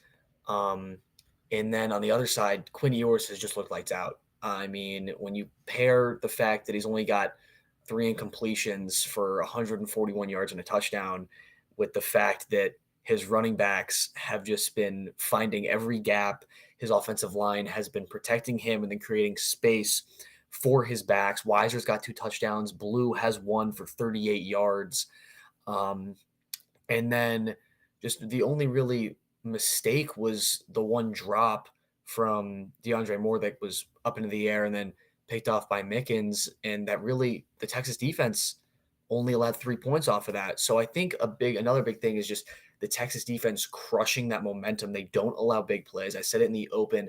I believe they're top 10 in their defenses in the FBS for big plays let up in terms of 20-plus yard passes and 10-plus yard rushes. And I think that's a big thing, that there's not many things that Clemson can do to get that momentum back, or big plays that can swing something in their favor. So far, this is the 3rd game we've seen in the new college football playoff format. First, we had Indiana Notre Dame last night. Notre Dame, they took complete control over Indiana until that 4th quarter. And then we just saw earlier today from Ben Gantz and Robbie Basil, also live on Game of 5, the Penn State SMU game where Penn State completely took over 38-10. What can Clemson do to avoid being that 3rd straight team in the 3rd straight college football playoff game from being completely blown out? Because right now it looks like it's trending in that direction. They're already down 18.5. They're trying to avoid that and make this a game once again. Yeah, they're 100% trying to avoid that. And I think that the people who pitched this idea of a 12-team format is going to want to avoid that, especially since, the whole point of that, the 4 teams, is to get the best games. When you expand it to 12 teams, there's going to be that mismatch until you really get to the quarterfinals and the semifinals. But I suggested throughout the game, Klubnik kind of rolling out and trying to locate. I think he has been trying to do that in that last drive. I think a big key is going to be Maffa to see if they can get him back. I'm not sure where he stands at this current moment in time, but up to this point, he's only had 2 carries for 9 yards, and he's their best offensive weapon. We saw him working out that shoulder. I think a big key, if Maffa is out, is for that front 5 for Clemson. That O-line needs to block for their guy, Cade Klubnik. We talked about him kind of being disrespected in quarterback conversations. He's got the interception on the tip. I think maybe going for some, those crossers across the middle were getting open, just a few that were tipped. Antonio Williams has gotten some big plays. Of course, that 20-plus yard touchdown. Wesco, he's super speedy. He's made some good plays. He's got, I believe, 6 or 7 targets already. So if Klubnik's able to get him the football, that'd be massive for the Tigers. And last thing, before we head back to break, before the second half begins, just looking ahead, we have one more game left in the first round of our first ever new 12-team college football playoff bracket. And that's OSU and Tennessee, probably one of the more even matchups we see out of these 4 first-round games that we have. And obviously, you're talking about the running backs and Phil Maffa, over 1,100 yards. And OSU, they've got 2 great running backs, Quinshon Judkins, Travion Henderson, both trying to kind of take advantage of this Tennessee defense, who have looked outstanding up to this point. What is your prediction for this Tennessee OSU game? Well, I think it's going to be a really good game. It's the 9 and the 8, so it's the smallest discrepancy between two seeds that we've seen so far in this first round. I think that it's going to be a really good game. I think Ohio State, like you said, behind Judkins and Henderson are going to be able to get this one done. I know that Tennessee is, riding behind, a strong offense and a defense. It's looked really good, but I think Ohio State has kind of been in these bigger moments. I know it's, there's different teams every year and stuff like that, but Ryan Day, while he can't really get the job done against Michigan, I think he's got the bigger game experience, and I think that the Buckeyes will be able to take it over the Volunteers. So yeah, I'm gonna take Tennessee. Even though I think there's a lot on the line for Ryan Day, I think if he loses this game, he loses his job. So Hmm. I think they have more to play for than just Hmm. moving on to the second round of the playoffs. But I'm gonna take Tennessee. I think overall Tennessee. I think they're just built. I think they're just the better team. I'll just say straight up. I think the Tennessee, their front seven, I think OSU is going to have a hard time kind of finding the gaps in between this defense and Will Howard, who struggled against Michigan and just playing that sort of big game atmosphere. I don't know how that's going to kind of transfer over to this first round of a college football playoff atmosphere, even though it's at their house. So I think that'll Hmm. be kind of interesting to see how that goes. But that obviously will be streamed by Given 5 Media, but by Chase Caridi and Robbie Basil at 8 p.m. That's the last game of our 3-game triple header. But for right now, we're going to take a quick break and we will resume once the second half begins between the Clemson Tigers and the Texas Longhorns. Ethan Bonheur, Owen Heffron bringing you this live on Given 5 Media. Make sure to like and subscribe. We will be back in a few minutes.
alongside Owen Heffron to bring you the game, the first round matchup between the Texas Longhorns and the Clemson Tigers. So far, 28-10. We've seen a sort of even matchup for each of their first drives, both of them taking 12 plays and over 7 minutes off the clock. There was 2 minutes left after the Texas' first drive ended.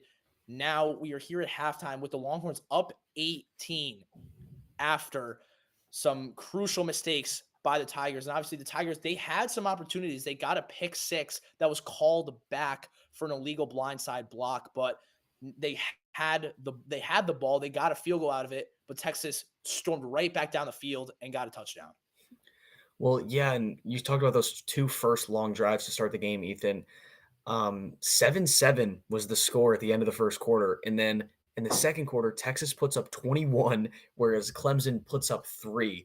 So it's really just the big story has been all about, Ewers, and he's been able to find all those targets versus Klubnik, who's had the trouble locating. I think that the Clemson receivers need to get that more separation, like we talked about. And I just think that, my score prediction for this game was 35-27. So Clemson's going to be able to, if Clemson's going to have to be able to get up to that mark and score 17 more points in this second half, which I honestly, based off the way this game is going, I don't think they'll be able to do. Yeah, and I'll tell you, my prediction is completely wrong. It's been completely out the window. I honestly forget what I said. It was 20 something to 10 something, or to like in the tens. So I was wrong, but yeah, this has been a complete shootout. And obviously for Texas, Quinn Ewers and Arch Manning, the debate whether who was going to play, if Arch Manning was ever going to step in, but Ewers has dominated throughout the game so far. And obviously Arch Manning, he's got that mobility, but we've kind of seen flashes of Ewer. I mean, he had that 11-yard rush. He kind of he gave Texas a first down there, and that set him up for that 19-yard touchdown pass. But obviously now it's going to be kind of interesting this way to see that Texas plays it, because their running game has been unstoppable. They like completely, and it's going to be interesting to see, first of all, if Wisner is going to come back, but second of all, how well Jaden Blue can kind of perform in that RB1 role. So they get the ball to start the half. So it's going to be kind of interesting to see how everything plays out. Well, yeah. So Weiser, like you said, and Blue both been killer this game. Weiser 10 carries for 80 yards, Blue 7 carries for 56 yards. So 136 yards between the two of them. They're both averaging 8 yards a carry, which is absolutely insane on the ground. Much thanks. I'm sure they have plenty of love for that offensive line. We've seen the center, have some pull blocks, and the guards kind of pancake some guys. And then Weiser 2 touchdowns. Blue had one that was just under 40 yards. We've seen them even give it to the big fullback Gibson out of that stretch to try to pick up those first downs. Really using everyone they possibly can. They've had 7 different guys with a reception as well. Both of these teams really have. I just think that Cade Klubnik and the Tigers are going to have to, I'm sure that Dabo Swinney cooks something up in the locker room, but they're going to have to change something that and find success that they just didn't have in that second quarter. And for the first half stats, while we just take a look at it after the kickoff, it was fair caught by the Longhorns. The ground game, exceptional for the Longhorns, 148 yards, 116 were before contact. And usually a big part of it is how many can you get after contact? The major storyline is how many they've gotten before contact. The blocking has just been exceptional there, as the RPO pass is dropped by number 2, Matthew Golden, the junior. But yeah, like we said, the running game, exceptional. And that Clemson's got to limit that. Otherwise, they're in for a long second half. Yeah, 28 points for Texas in this first half. It's the most that Clemson has allowed in a half all season. And just showing why Texas, their only kryptonite all year round has just been Georgia. That's really it. And now for a second, now it's going to be a handoff. And Wisner, like you said, like we've been talking about, he is back in, and he just gets a 7-yard rush there to set up a 3rd and medium, make it a 3rd and 3 for the Longhorns. This is a big down for the Tigers. They try and force a 3 and out, get the ball back, make it 2 possessions. This is huge. Yeah, it's massive, like you said. And Wisner, the lead back for the Longhorns, it's going to be interesting to see what Maffa's situation is, Phil Maffa, for the Tigers, who leads the team. And rushing yards and rushing touchdowns, only 2 carries in that entire first half. Empty backfield, and the pass is going to go to Moore, and it is caught. Just finds a soft spot in the Clemson zone. He's going to pick up the first down. Great play by the Texas Longhorns. Yeah, not trying to do too much. They're not trying to make the big play. It's 3rd and 3. Ewers knows what he has to do, and he finds Moore. A good job trusting him. Sometimes, that interception that came earlier hit Moore right in the chest and just popped out. A good job, Ewers. That's his guy.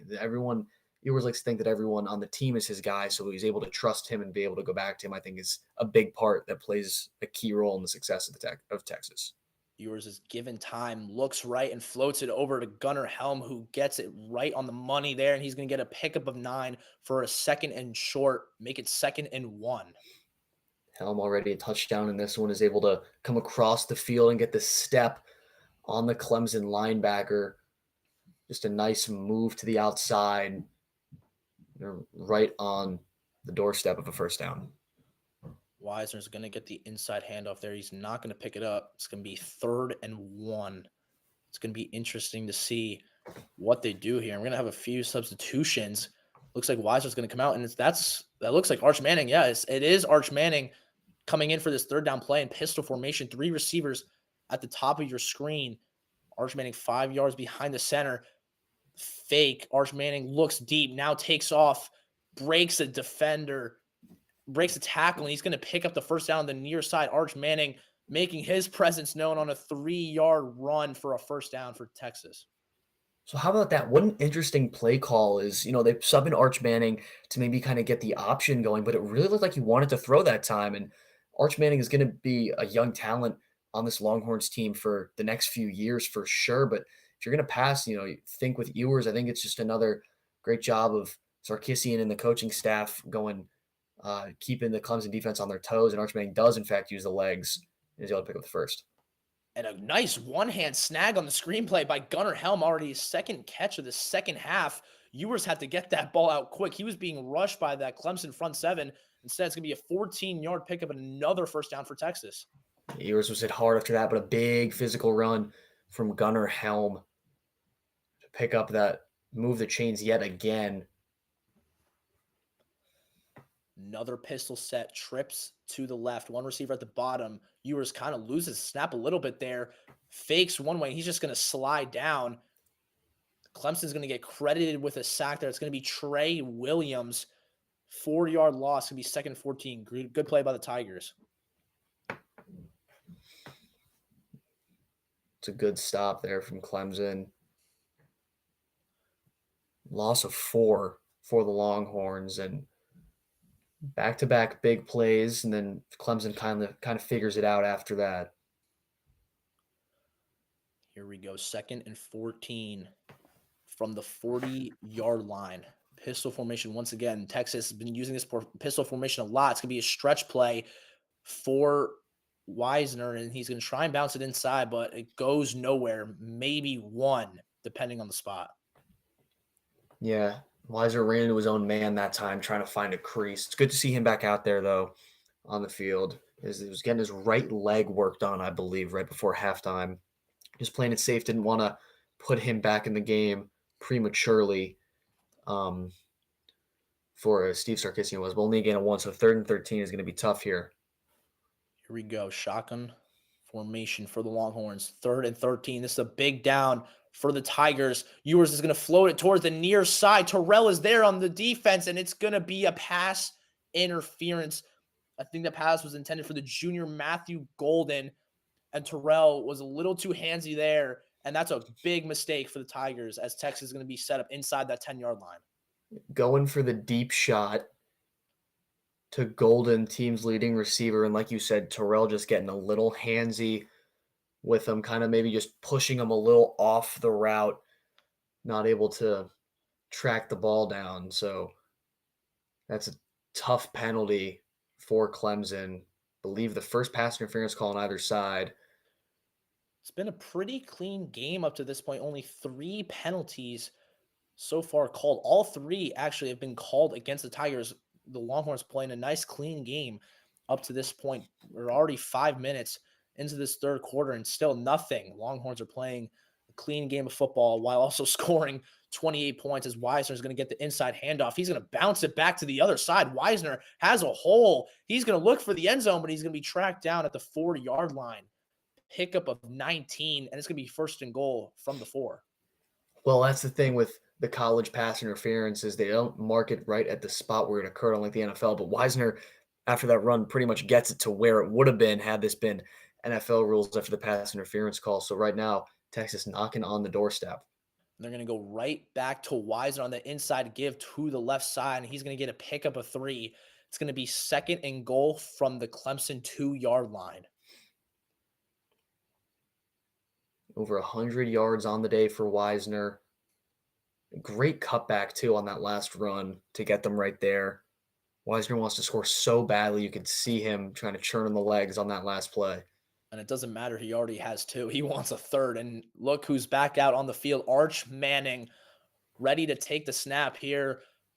Motion man comes in, and Manning's going to keep it on the QB power. Manning looking for a hole, trying to bulldoze his way, and he's going to be stopped short. Great defense there by the Tigers. Going to be third and goal. He maybe got half a yard.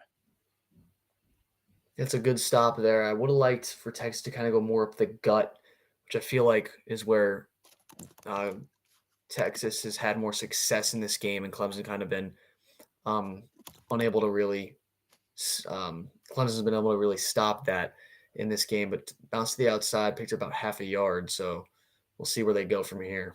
Interesting formation here. 3 men in the backfield. The 13th play of the drive. It's going to be Gibson, and he's going to be blown up in the backfield by the Tigers. Great defense there. Peter Woods, the sophomore, who's been one of the leaders for this Tigers defense, makes a ginormous play to limit Texas to a field goal opportunity only.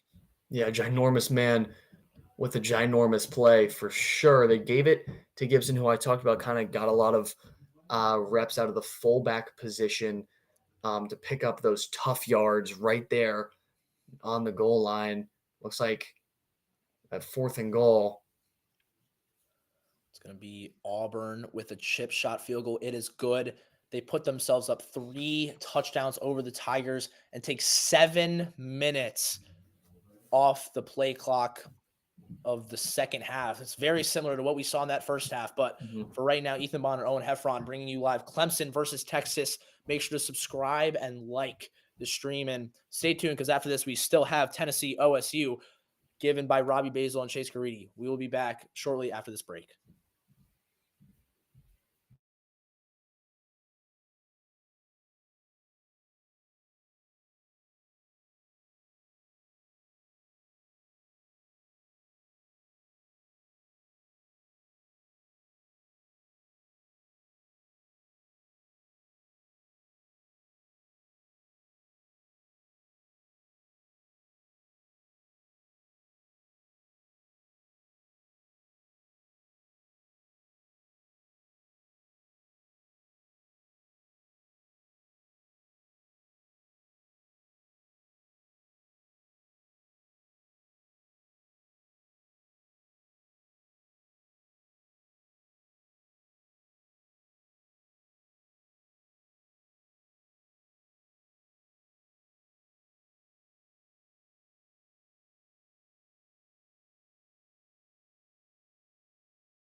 And welcome back to Give 'em 5 Media. I'm Ethan Bonheur, joined alongside Owen Heffron to bring you the 5 seed versus 12 seed first round of the college football playoffs, the Texas Longhorns and the Clemson Tigers.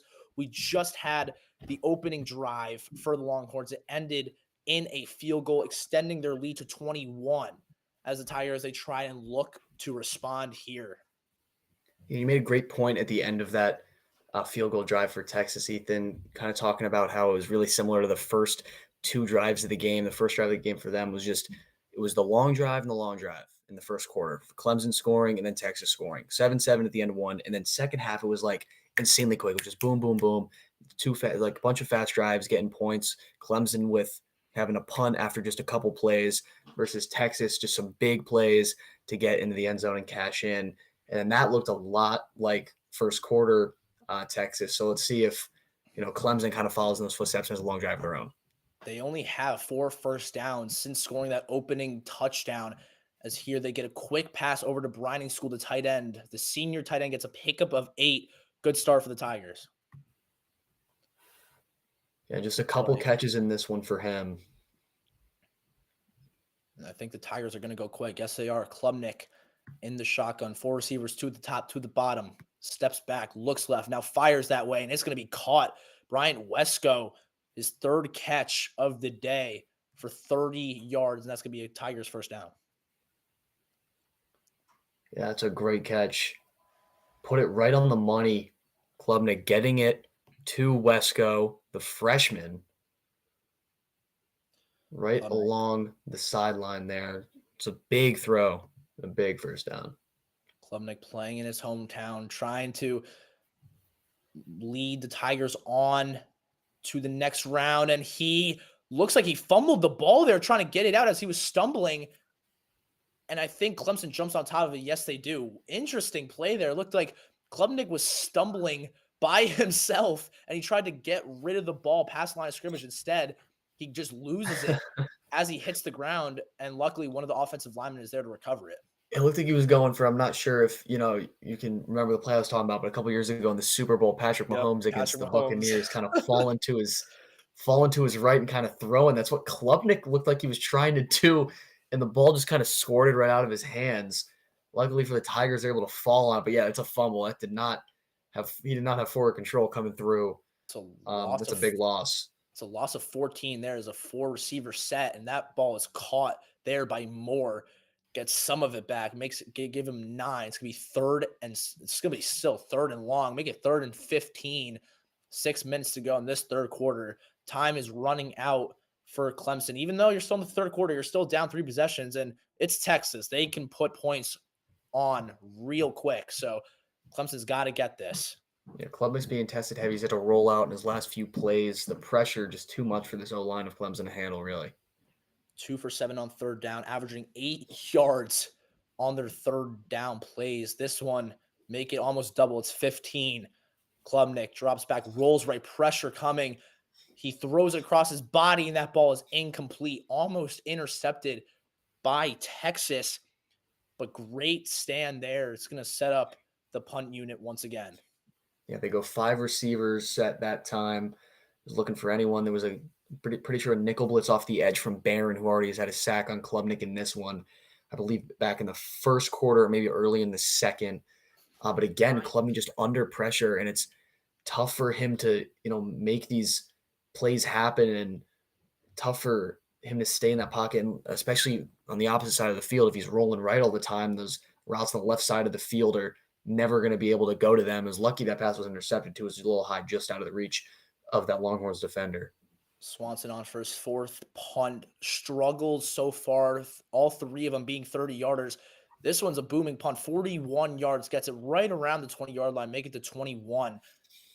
And we are going to go to break, 31-10. Clemson has the ball at their own, or Texas has the ball at their own 22. Ethan Bonheur, Owen Heffron, bringing you this game live on Give 'em 5 Media. Make sure to subscribe and like. We will be back shortly after this quick break.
Welcome back to Give 'em 5 Media. I'm Ethan Bonheur, joined alongside Owen Heffron to bring you Texas versus Clemson, the third game of the first round of the college football playoffs, the new 12-team format, which we've already had 2 games so far, both of them. I think we can consider them both blowouts. Unfortunately, not what we want to see, and this game's kind of shaping up that way too. Texas looking to try and make this a 4-touchdown, also 4-possession game, as we have the inside give to Blue, who's stuffed right at the line of scrimmage, no gain, 5:30 and ticking in this third quarter.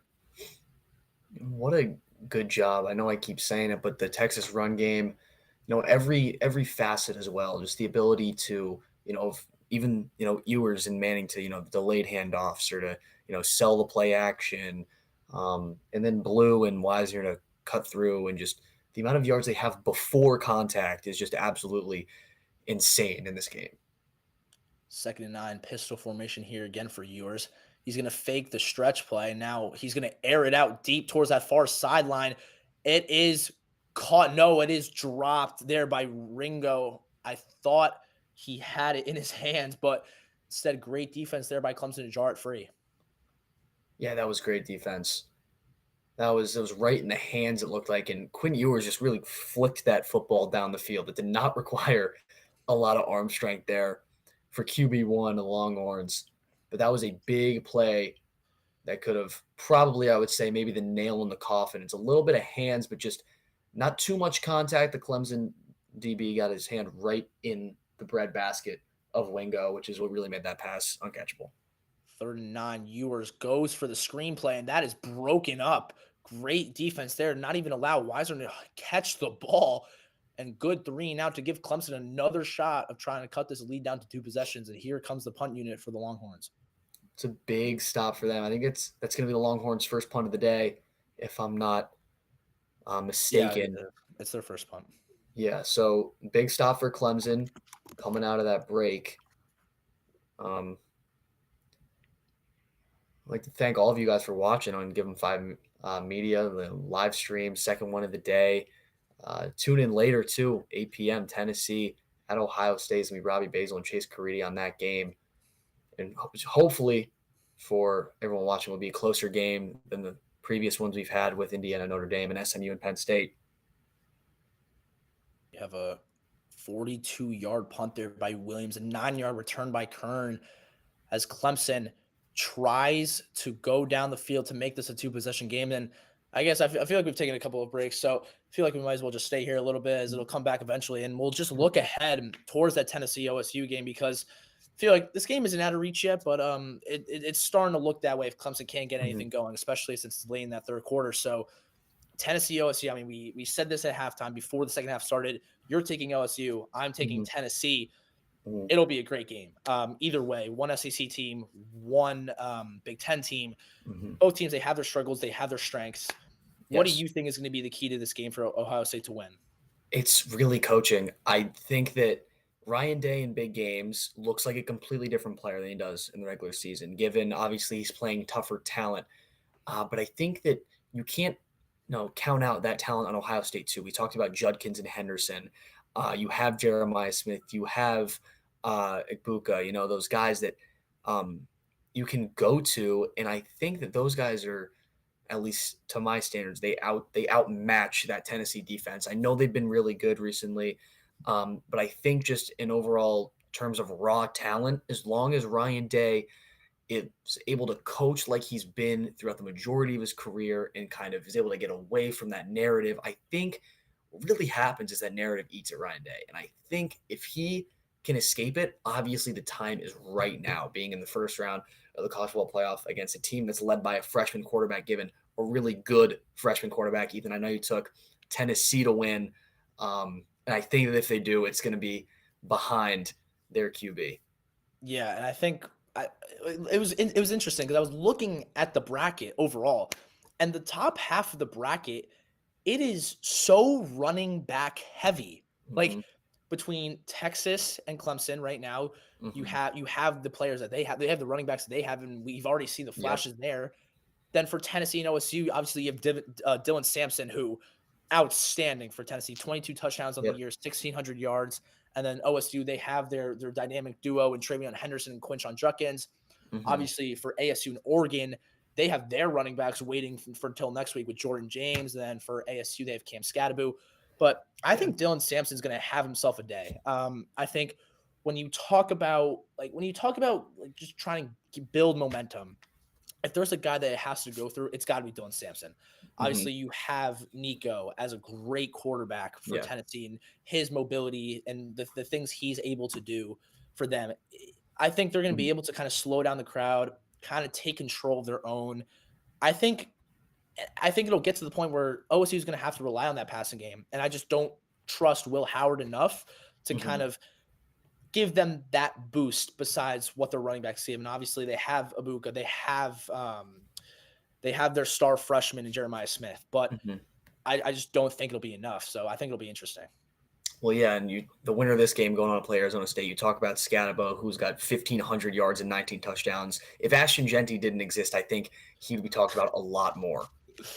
And obviously he was recognized. He struck that Heisman pose throughout the regular season. Obviously, we had Travis Hunter who did it, Ashton Genty, Cam Scatabo. He was up there, and he made himself known, especially in that Big 12 title game against Iowa State. As we approach the out of the timeout, as we have a strike right to the Clemson receiver, give that to Braining Stool, his third catch for 42 yards. Great play there by Klubnik, giving it over for that 28-yard catch. That is a beautiful throw. We have not seen Klubnik make a throw like that in some time. Going right to the big tight end on a nice corner route, floats it right over the defensive back there, pick up a huge first down and a big play on the 25-yard line now at Texas. Target goes to Randall, and that's going to fall incomplete. But yeah, going right back to the pass, Ewers put it on the money, but the defender was able to, Sampson was there to kind of swat it away right there. Klubnik put it in the breadbasket, and it was caught by Browning School. Exactly what Clemson needs to kind of get that jump start. As now 2nd and 10, you have to gain yards here if you are Clemson.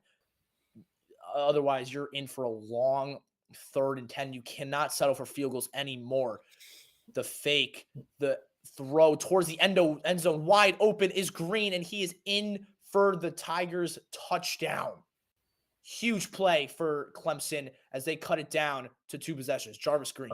A nice play action, and they go to the freshman running back, Jarvis Green. He's only got 2 carries out of the backfield on the day. This time they hit him through the air, 25 yards for the touchdown. His 2nd catch in this game. They go across, they motion, and they fake the jet sweep. And they got Jarvis on a little wheel route that just carves right through the defense, puts on the burners. Klubnik, another perfectly placed football for Cade Klubnik. And this game far from over, really. The hometown kid making himself known, cutting it down to 2 possessions, trying to keep the Tigers in it and get themselves a spot against ASU on New Year's Day. 31-17, Texas is up 14 with 3:29 to go in this 3rd quarter. I'm Ethan Bonheur, joined alongside Owen Heffron live on Give 'em 5 Media. Make sure to like and subscribe to the YouTube channel. We will be back after this quick break.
And welcome back live. Give them 5 Media. Clemson versus Texas, as Clemson has just cut the lead down to 2 possessions after the dart by Cade Klubnik to Green from 25 yards out. And we are an hour and 20 minutes away from the 4th and final game of the first round of the new college football playoff format. Tennessee, OSU.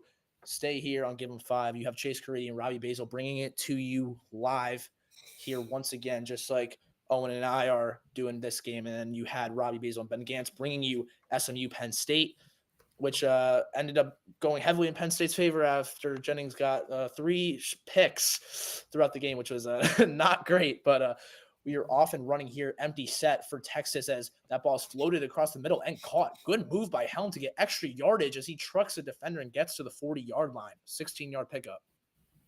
Yeah, Texas still pouring it on. Good move by Helm, a little back juke from the big tight end. That's where you see that. But I just want to go back to the touchdown for Clemson to Green on that last drive. Jarvis Green coming into this game, freshman running back, had no receptions on the year, and they go to him with Maffa out, and he picks up a 25-yard touchdown catch. And Ewers is going to drop back and air it out deep down the near sideline. That ball is floated way in front of the targeted receiver, and there's a flag. It's going to be pass interference again. And this time it's also on Terrell, who had the big 15-yarder against the Tigers last drive. And now it's going to be him again holding on to a Texas receiver. Terrell wanted it to go against Golden. It looks like maybe on this route, Terrell wanted it because Golden was kind of pushing him down. Yeah, it might have looked like Golden kind of shoved him down with that left arm. But I think they're going to get him just on the hold just a little bit. But yeah, Texas still yet to be penalized with under 3 minutes left to go in the third quarter. It's insanely impressive for also being able to put up 31 points. And yeah, not being penalized kind of shows with what is going on right now as Blue gets the inside carry.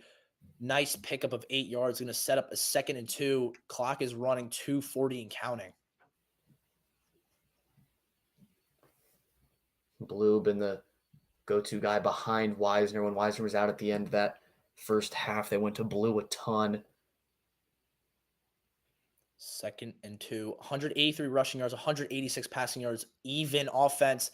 As finally, I think after 43 minutes of playing, there is a penalty against the Texas Longhorns. It's going to be a false start, and they're going to be sent back 5 yards. What a clean game they've played up to that point, though. They've looked outstanding, especially coming off the loss against Georgia in that SEC title game. Yeah, and we talk about Georgia kind of being the only team to ever give them any trouble at all.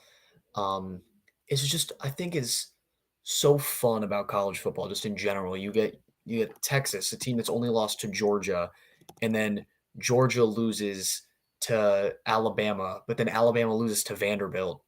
And then you take a look at like who Vanderbilt is playing during bowl weekend. It's just the way it goes around and who's beating who is just so entertaining to like go back and see. And if Texas were to meet Georgia, it would be in the national championship as they are both on opposite sides of the bracket. Texas at the top, Georgia at the bottom, as Blue had a 2nd down handoff, only gets a gain of 2. He's also going to get it here on 3rd down. Blue trying to rumble his way towards that line to gain. He's going to be short. It's going to be 3rd and 2, and a decision is going to have to be made here. 36 yards out. It's going to be a long field goal attempt if they're going to go for it. Yeah, certainly 4th down territory at around that 35-ish yard line of Clemson. The minute 26 and counting, yeah.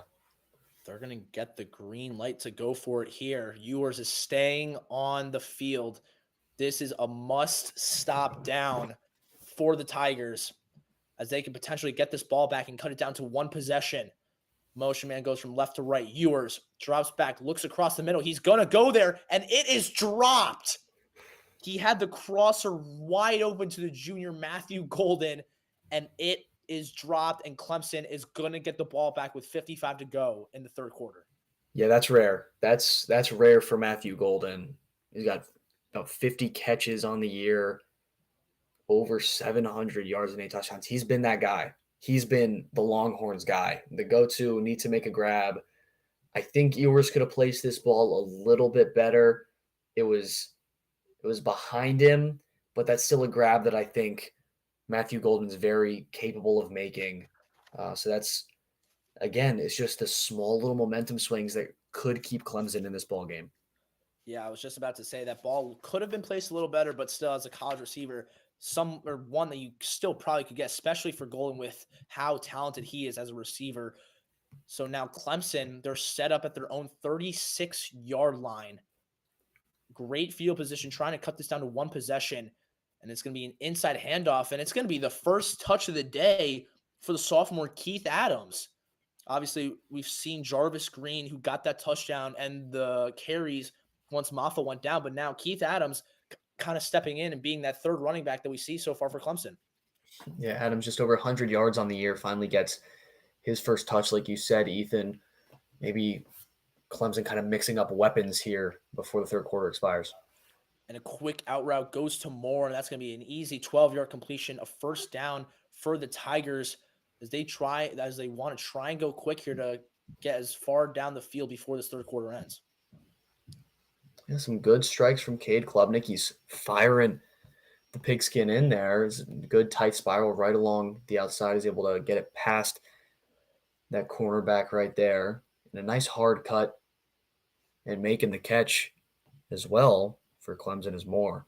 They get the snap off before the third quarter ends, and Klubnik's going to air it out deep on that near side, and it's going to go out of bounds. The intended target was Wesco. Two Longhorn defenders there. Probably glad it didn't stay in play, but that is going to end the third quarter. We have 15 minutes to go as the Tigers try and rally the hometown kid leading the number 12 seed against Quinn Ewers, the number 5 Texas Longhorns. I'm Ethan Bonheur, joined by Owen Heffron, bringing you this game live on Given 5 Media. Make sure to like and subscribe. We will be back after this short break for 15 more minutes of the 5 versus 12 seed in the college football playoffs.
And welcome back to Give 'em 5 Media. Ethan Bonheur joined alongside Owen Heffron.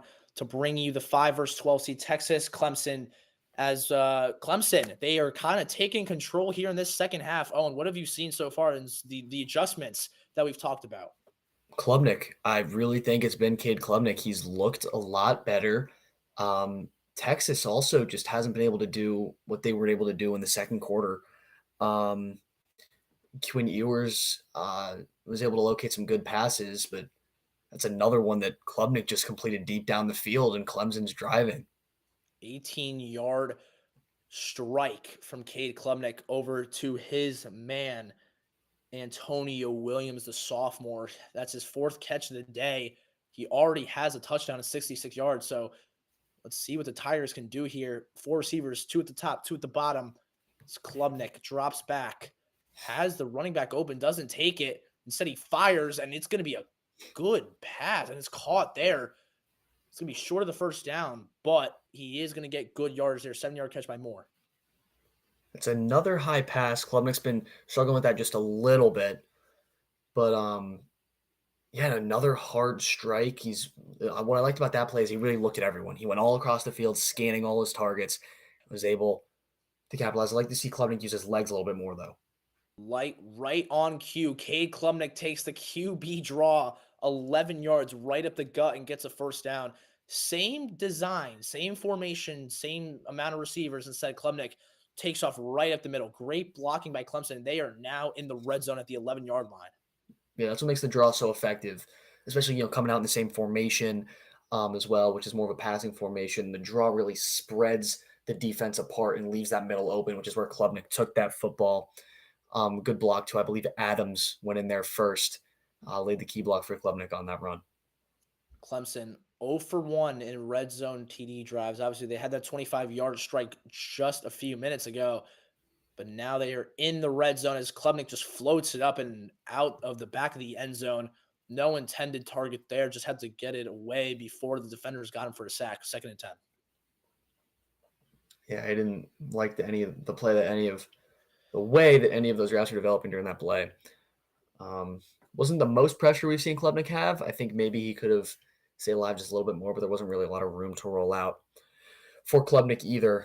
But again, he's looking to get that upset in his hometown. But man, you see Jahdae Barron for Texas, one of those best DBs for them, is going to be trouble to get it past him in the red zone. Kind of similar to what SMU was doing to Clemson, that ACC title game. They were marching back. Now Clemson is in their kind of situation against Texas in the college football playoffs as Adams gets his 2nd carry, and he's going to get a good gain out of it, make it 8, and the 3rd and short. This is a big down, and I feel like this is a 2-down situation here. You got to go for 4th. There's no more settling for field goals now. Well, the good part is that you don't have to get into the end zone on this play. You're at the 3-yard line or the 4-yard line, but the first down is the 1. So you can just power up just a few yards, and if you get down to the 1, you get four new plays from the 1-yard line. Feels like you almost have to cash in from there. You're really confident if you're able to pick up that first down. So run or pass, I'm going to be interested because I really don't know right here. And the QB draw is taken. That is blown up in the backfield. 3 Texas defenders there on the stop. Klubnik loses 3, and it's going to be 4th and 6 from the Texas 7. There's just no blocking, and it really just right through. Texas really bulldozes their way through, right at both of the guard spots. Adams got a good block, but yeah, the 2 Clemson guards right through. Huge stop. You got to think Clemson's staying on right now. Play of the game up to this point. Klubnik drops back, fakes, rolls right. Klubnik fires across his body, wide open in the end zone. TJ Moore, the freshman, making his presence known for the Tigers. And Klubnik is 1 touchdown away from tying this game up, and so there's still plenty of time. 31-23 winning the extra point. I really don't know how that happens. Give credit to TJ Moore for getting open. We know his skill, everything. A 10-play drive, 4 minutes off the clock. Great drive from Clemson, but that's right in the middle of the field. That's dead center of the end zone, not near the front or the back, and just wide open. Good job, Klubnik, staying composed. Big play. Was able to cash in. Look at Clemson, though. With this extra point, it's going to be a 7-point game, and like you said, exactly what SMU did to Clemson is kind of come all the way back. The extra point is good. good by probably one of the better kickers in the playoffs at this point, Nolan Hauser. We have a flag. I think it's going to be declined. The extra point is good. It was on Texas. 31-24 game. We are back. We talked about before this that Clemson, they should try and avoid that blowout scenario that Indiana and SMU suffered. They are doing exactly that. 31-24. Texas scored 21 points in that second quarter, and Clemson has now have 14 in this third quarter. Ethan Bonheur, Owen, Heffron. We will be back after this quick break. Make sure to subscribe and like. Give them 5 media. Thank you for tuning in. We will be back after this short break.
And welcome back to Give 'em 5 Media. I'm Ethan Bonner, joined alongside Owen Heffron, where Clemson, they are mounting a comeback only 7 points or 1 touchdown away as Clemson gets a nice defensive stand there on that kickoff return.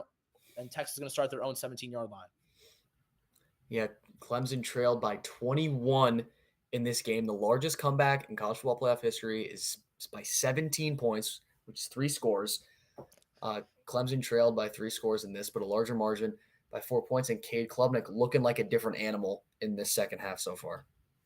The man is putting on a show in his hometown. And obviously, that little inner spark between Ewers and Klubnik, they both bring out the best in each other, and both are starting to hit that mark of what they had in high school, that 300-yard, 3-touchdown type performance. And obviously, Klubnik, he's already close to it. He has the 3 touchdowns and the 240 yards. Ewers, he has that 1 through the air and 200 passing, but it's been so back and forth, and we've seen the momentum swings for Texas in that first half completely, and now Clemson, they've just completely taken over as Matthew Golden picks up 6 yards on the opening play of the drive. It's a good start. It's a nice, easy, conservative pass for Quinn Ewers in Texas. Ewers, he's thrown for under 200 yards, so he's really been Really been running behind those two tailbacks. Old and reliable stretch play goes out to the left, and Jaden Blue breaks a couple of tackles. He is down the sideline, green grass in front of him, and he is in for the Longhorns touchdown. Wipe away all that momentum Clemson had. Jaden Blue, who has filled in for the role of Wisner and his injury, who's been in and out. Jaden Blue, 167 total yards, and this may have just been the dagger.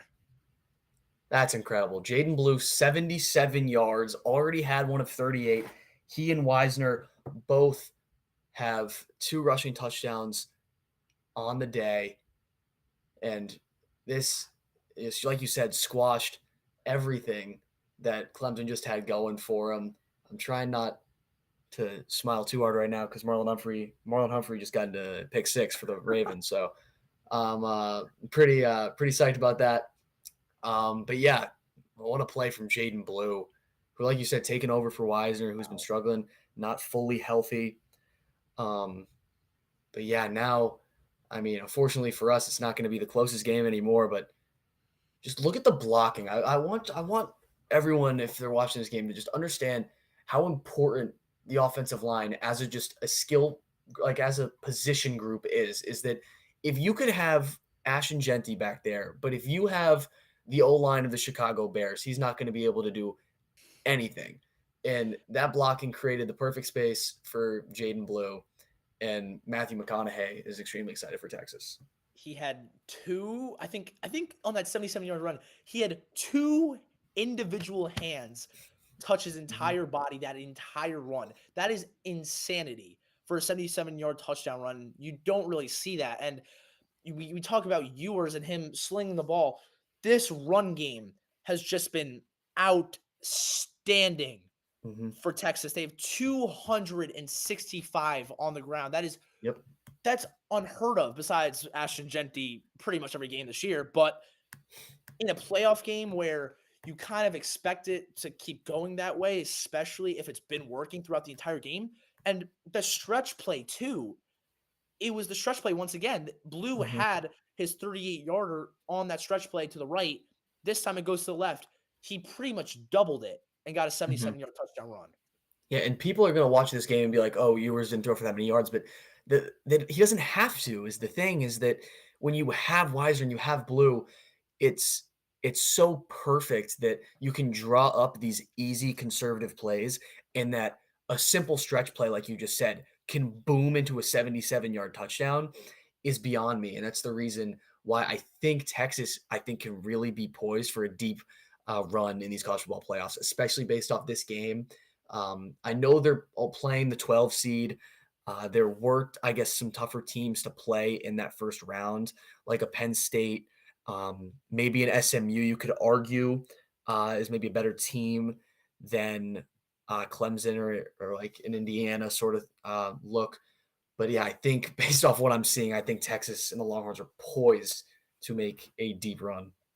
And it's gonna be kind of interesting to see, like, if it holds up this way, where Texas wins by however much, if they move on, Cam Scadaboo, it's gonna be kind of interesting to see how much are they going to be able to rely on him, because if Texas is able to keep dominating on the ground game, or if they eventually have to go to the pass game, how much will Scadaboo be involved? Because if Clemson is falling behind like this in the first round game against Texas, ASU's got to be thinking like, who are my next best targets to go to through the air? And if we have to get away from Scadaboo in the run game, where can we go? So it's going to be very interesting to see if Texas is able to hold on to this, how they are able to like kind of keep this momentum going into the next round. Well, the thing I think that I'm just a little bit worried about for Texas is Moffitt only had 2 carries, and both came in the first quarter. They haven't had to face a really standout running back throughout this entire game. I think Scadaboo, they're obviously going to game plan for him without a doubt, and I think they're going to be able to maybe hold him to like not as much as he's used to getting, or how he performed against Iowa State in the Big 12 championship game. But I think it's going to be a big shock. Facing off against Cam Scadaboo is a lot different from the running backs that they saw in this first round game. Yeah, it's going to be very interesting to see how, like, what the game planning is going to be. And Obviously, for Clemson now, they got 11 minutes to go down, get 2 touchdowns and 2 stops, essentially, if they want to try and get themselves back in this. And coming in, they were the 16th ranked team. They had 4 higher ranked teams ahead of them that did not make the Mhm, playoffs, but because they won the ACC championship, they get that spot. But I think mhm, so far, they've proven themselves out of any of the other losing teams, you want to call it, in this mhm. first round. And they've been performing their best as Klubnik throws one near side into triple coverage. That's going to go over the head of TJ Moore. It's going to be incomplete, 2nd and 10. Yeah, I'd completely agree with that. I think that Clemson has done a little bit better than there's another high pass there for Cade Klubnik, but better than a lot of the other losing teams, um, teams that lost in this first round of the playoffs. And I think it's definitely interesting being the ACC champion. You get in over an Alabama, you get in over a Miami, right? So it's interesting the way the rankings work versus the way the college football playoff format is. And there's going to be some changes next year. Obviously, this is the Mhm, first year. And we saw all the noise. We heard all the noise about Indiana, how they shouldn't have been there. mhm. SMU, the way they played in the ACC championship, that they shouldn't maybe have been there, and that teams like Miami, Alabama, as finally TJ Moore gets his hands on the ball this drive, 6-yard catch, makes it a 3rd and 4. But it's going to be interesting to see how the committee kind of plays it out next year. Like, maybe do you have that 3-loss Alabama team come in instead of an 11-1 Indiana team? That it'll all depend. Yeah, it's just the only really on paper. I mean, no, Indiana 11-1, but then you think about opponents, but then you also think about who Alabama lost to. They were the number 1 team and they lost to Vanderbilt, and they only put up 3 against an unranked 500 Oklahoma team. There's a lot of arguments to be made, and I don't think there's going to be a perfect way that the committee can decide it. And Klubnik steps back and fires deep down the near sideline, and it is put right in the breadbasket of TJ Moore once again. TJ Moore making his name known in this first round of the college football playoffs. 3 straight targets, 2 of them were caught. This one is for 29 yards, and they are in Texas territory. Yeah, a little handsy, but I like the refs letting them be physical to create that separation in like you said, a beautiful pass from Cade Klubnik. Coming out at halftime looked like really a different animal. I believe that's 8 catches for 86 yards and a touchdown for TJ Moore. And that running jump pass, trying to get it out to Randall, is incomplete. We've seen a couple of those balls by Klubnik just on the run, right on the money to his receivers. This one not perfectly executed there. It's going to be 2nd and 10. Yeah, trying to swing it out to Randall on that one. Randall was playing more of a running back role, even though being a wide receiver. He's actually is the team's leading rusher with 44 yards in this game so far.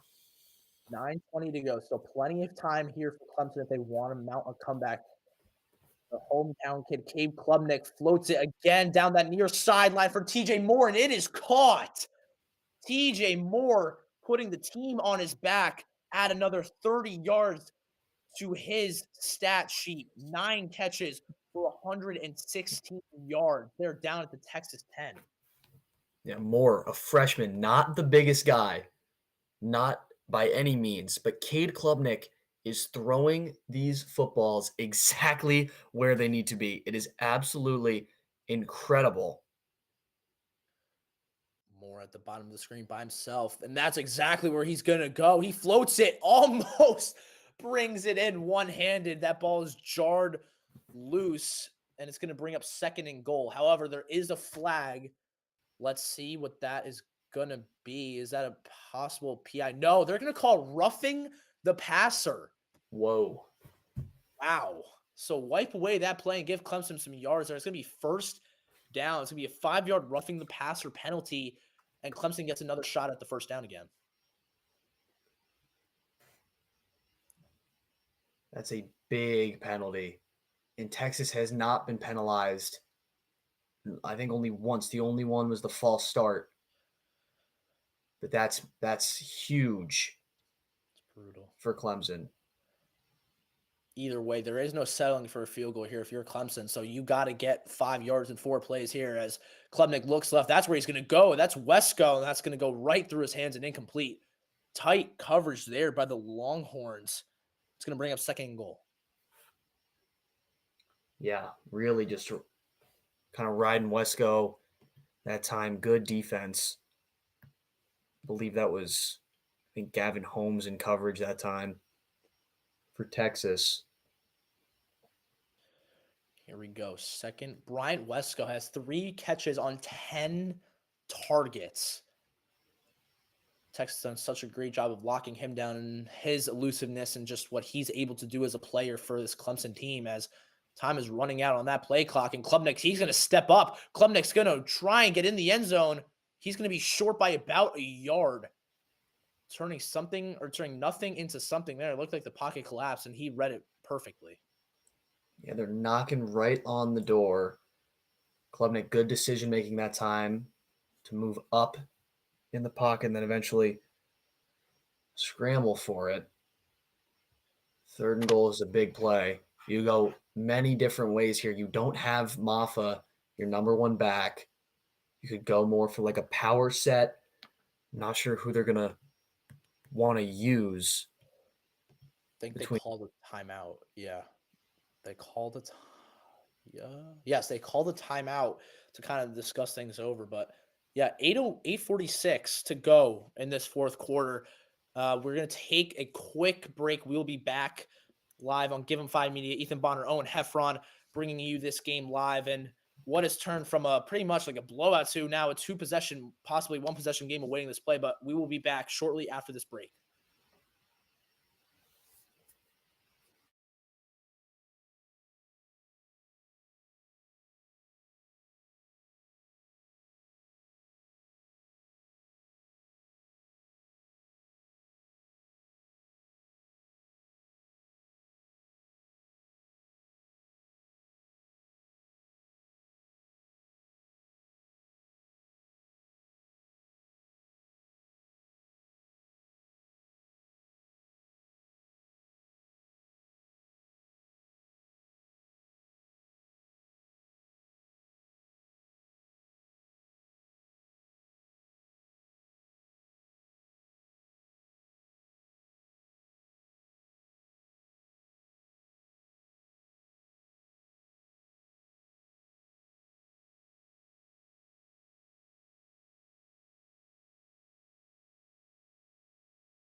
Give 'em 5 Media, Ethan Bonner, Owen Heffron. Time is ticking down for the Clemson Tigers to try and mount a comeback here. The hometown kid, Cade Klubnik, has just led his team in this second half, firing on all cylinders between the run game and the passing game. And they are set up with a 3rd and goal from the Texas 1-yard line.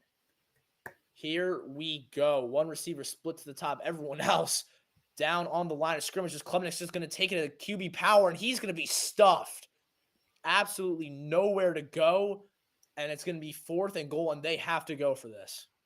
I'm not sure if I really like that call. I said it on the Arch Manning power to that same kind of side when Texas was down there earlier, but I like going up the middle more. Maybe, I don't know, call me old-fashioned, I don't know, but going around, especially against the strong Texas defense, I would have liked just, why not try a QB sneak? I know that they're probably a little bit bigger than you are, but Cade Klubnik to the outside obviously didn't work there. I think Texas. Here we go. Pistol formation here 4 players in the backfield. It's going to just be right up the middle, like you said. And Keith Adams is not going to get there. Great stand by the Texas Longhorns. The Clemson Tigers had 4 chances to get 5 yards. They don't get it. And now the Texas Longhorns are set up to potentially win this game if they get a long-lasting drive like they have a couple of times so far today. Yeah, that was really might have been the last chance for Clemson, depending on how these drives go for the Longhorns right now. But a huge stop with their back, nowhere to go. Their back's right on their own goal line. They make 2 great stops consecutively. I would have, again, I think just a QB sneak is the way to go, or go under center that time. When they go, they give them more time when they go in the pistol or the shotgun. You had a lot of options to go to that time, especially with going with the tailback all the way behind. It was to Adams, just the blocking. Texas dominated the trenches all game long. It showed right there. Texas starts on their own too, and they're just going to get right up the gut to Jaden Blue, who gets nothing. And obviously Clemson, they're going to stack the box. They are. You got to be careful to get a for that. safety. Yeah, safety would be the worst case scenario here.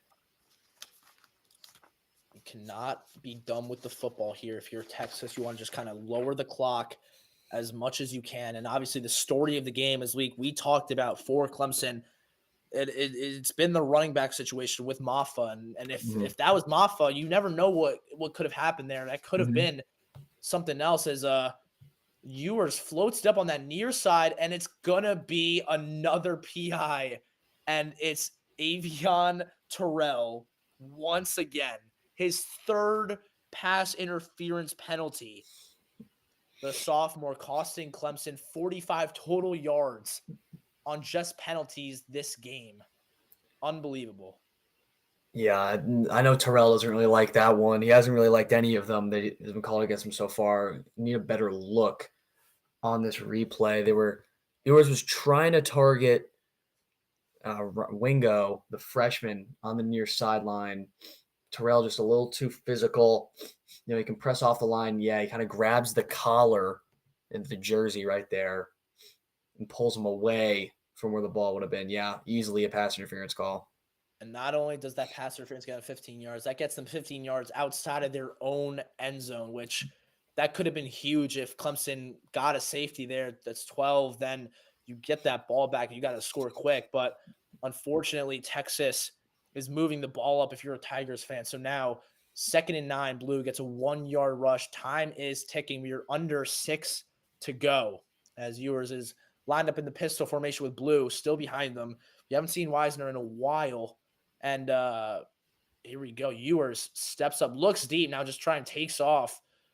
Gets pretty much nothing, maybe 1, depending on the spot. It's going to step 3rd and long. Yeah, he did look like he wanted to go deep on that play. But the clock is ticking down under 6 minutes, which is why that drive for Clemson was so crucial. They needed to cash in there. There's Wisner on the bike right now. It looks like he has his helmet off.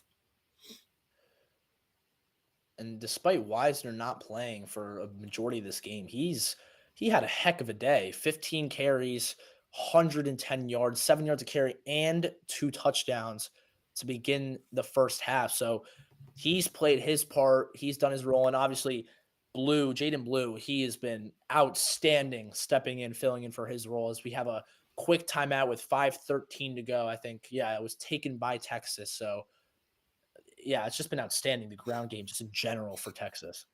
Yeah, it just is so different between Texas versus Clemson. Clemson, 76 yards on the ground, and then Texas, 265. And then Texas in the air, 192. Clemson in the air, 305. So it was just 2 offenses being run very differently in this game. And both have had their success. This is a high-scoring game for sure. And Klubnik, he's down by 14, but 3 touchdowns and 300 yards is another standout performance in back-to-back big games for him. Yeah, it's been one heck of a showing for both these teams. And even though Clemson, they come in as, I don't want to say one of the more hated teams just because of they got a prayer answered by Syracuse. Mm-hmm. It's kind of hard to it's kind of hard to come in knowing that you're the lowest seed possible, you're below other ranked teams that didn't get in, to come into a house as big as Texas and Mhm. try and pull out a big one here as Blue gets a 10-yard catch on a 3rd and 9. And that may well just be the dagger. He stays in bounds and time is ticking. Yeah, good job getting down, Jaden Blue. But yeah, no, like you said, it's exactly, I think, the idea that Clemson, has to have this, like, saying the season is, a failure is, just not the right thing to say at all. I doubt anyone on Clemson is telling themselves that, but they did. I don't want to use the term bailed out, but Syracuse was that game to Miami. Miami's in that ACC championship, which on paper and throughout the rest of the year had been a stronger team than SMU or Clemson was. Both teams though got into that championship game, which I just think is super cool. Both SMU and Clemson, but yeah, being that underdog, playing against Quinn Ewers and Texas and Klubnik, going back to his hometown, a little reunion for him. He's shown out, and I think he's been really impressive against a Texas team that's been perfect besides Georgia, really all year long. And who knows what would have happened if Miami beat Cuse in that final regular season game, because they would have went on to be in that ACC title game. And not only that, they could have had one of those top 4 seeds. So matchups could have been completely different for all these first round games. Like Texas, Yep. they could have ended up playing SMU if that were the case. They could have ended up playing Indiana. Like there were so many changes that game affected, and it's gotten to the point now where Clemson, they're here, and obviously it's not the result they wanted. There's 3:15 and ticking. Is 3rd and 7 as Gibson's just gotten 2 straight rushes as we await the next play. But yeah, it's crazy how much has changed just based off that one ACC game, and you never know. Like if Texas won this game, they could, or if Texas won against Georgia, they could have been right in. They could have been that 2 seed, and it would have been Georgia Clemson, and I think that could have been a very much different game. Like who knows? Yeah, and you go back to like so many other games, like the 8 overtime Georgia Tech Georgia game the week before the SEC championship. What a difference a 2-point conversion can make. It was a great run from Texas that time, giving it to the big running back.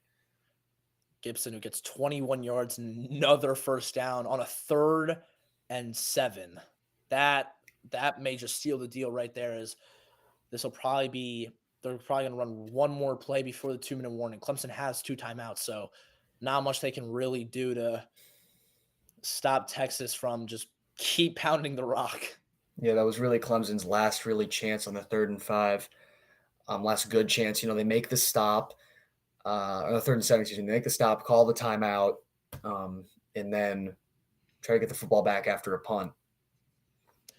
And we have officially hit the 2-minute warning, and that means we will head to break really quick before we finish off game 3 of the first round of the college football playoffs. I'm Ethan Bond, joined alongside Owen Heffron. Thank you all for joining us throughout these past 58 minutes of Texas Clemson football.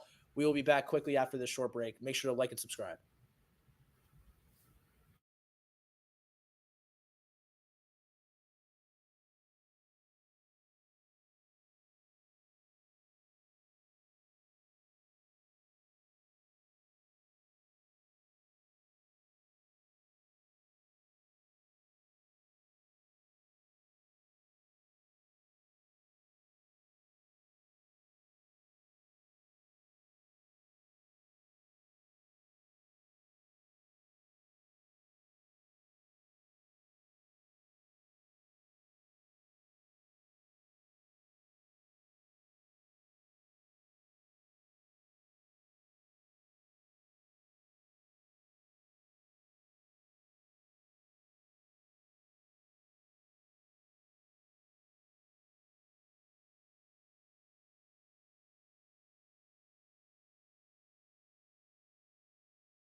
Clemson, Texas. Time is running out, and Texas is just probably going to look to just run the clock out. Clemson, 2 timeouts. We're at a third and around 3.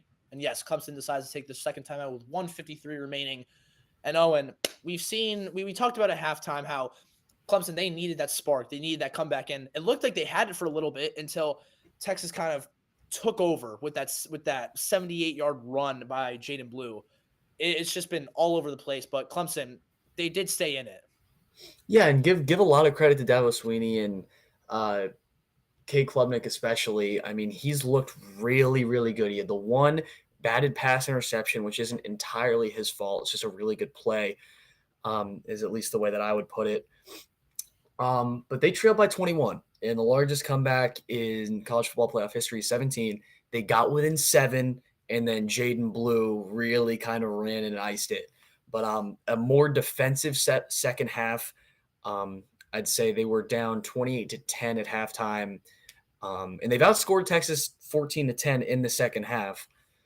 But yeah, in general, I think that this is just a Texas team that's just a little more skilled than Clemson, especially just the running back game and in the trenches, I think, and the O-line and D-line is where this game was won. And so 3rd and 2, they're going to go to the old reliable stretch play that Texas has been so good at. It's Gibson for his 3rd straight carry, and he is not going to get there unless that push gets him. No, they're going to mark him short.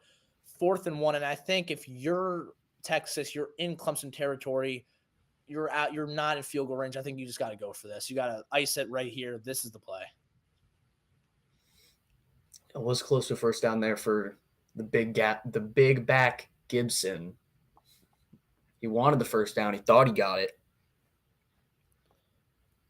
Actually, he's had 5 straight carries or 6 straight carries this drive, as I think they're coming out to measure whether Gibson got the first down, and the sticks say he is short by a few inches, and it's gonna be decision time here for Texas. I feel like you just got to stay out there. There's if you get this first down, that's game over, and that'll be it.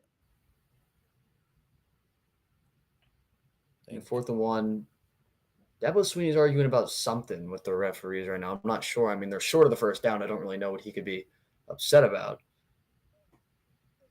I think the reason why was because I think they gave him a little bit of time on that push by the offensive lineman, even though it didn't get them the first down. Mm-hmm. As we take a look at the replay here, Gibson breaks 1 tackle, and they still haven't blown the whistle there yet, as you can see. And I think that little push right there, I think that's what Sweeney's a little bit of upset about, even though they marked it short because that ball could have been farther back.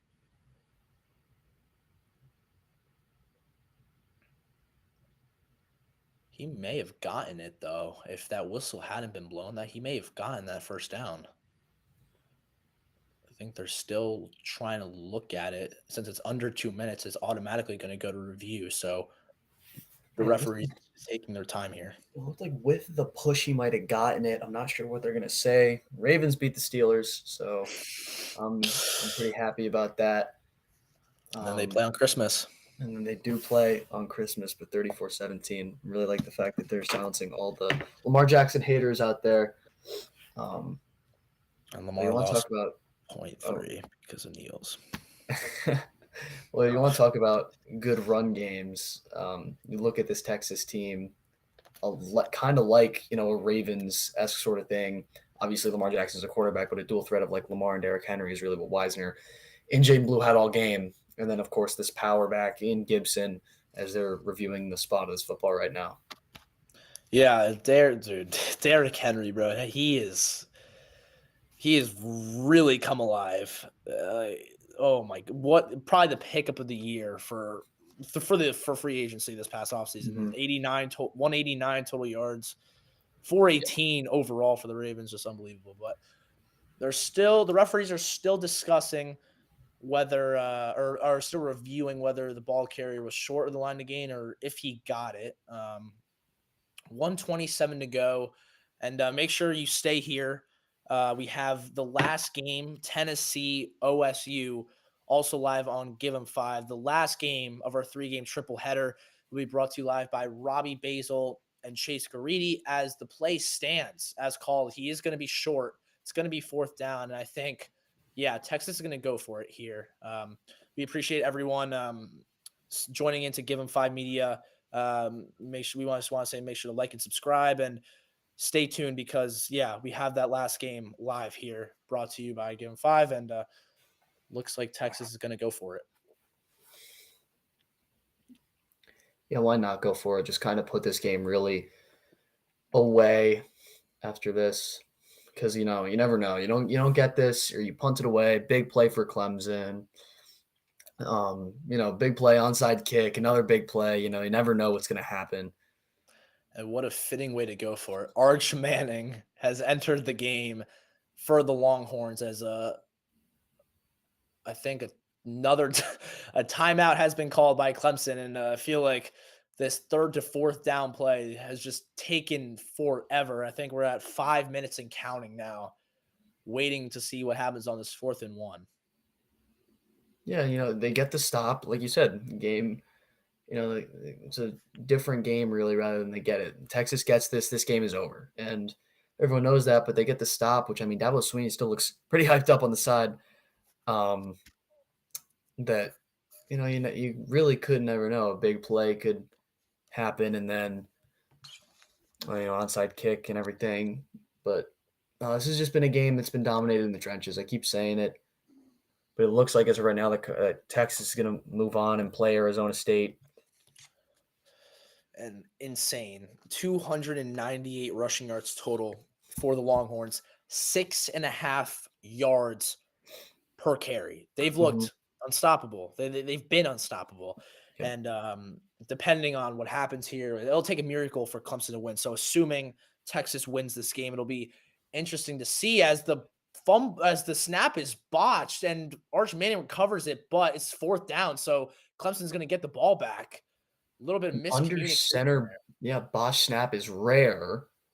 So Clemson gets it back at midfield with 1:43, no timeouts, which is interesting because Dabo Swinney burned a timeout there before the play started, even though he didn't have to. Clock wasn't running, but interesting for Clemson.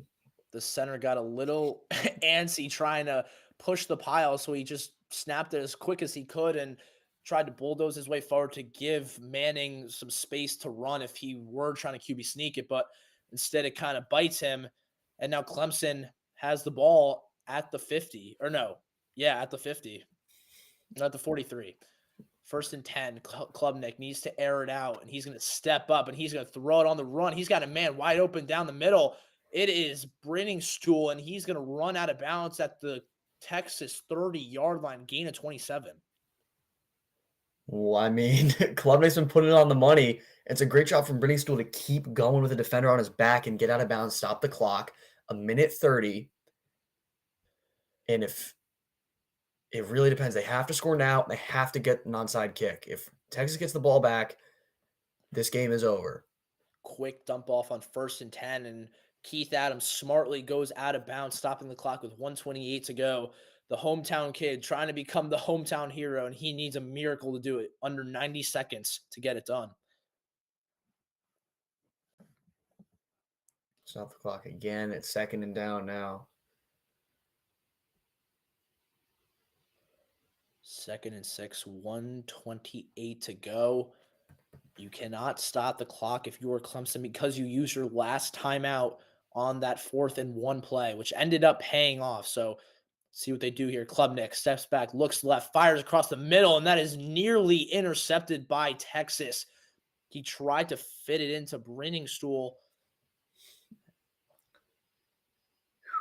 Yeah, you got to take risks at this point in the ball game. Going for Brenningstool has kind of been that guy, I'd say. He's got 4 catches outside of TJ Moore, who has 9, who's just had himself one heck of a game.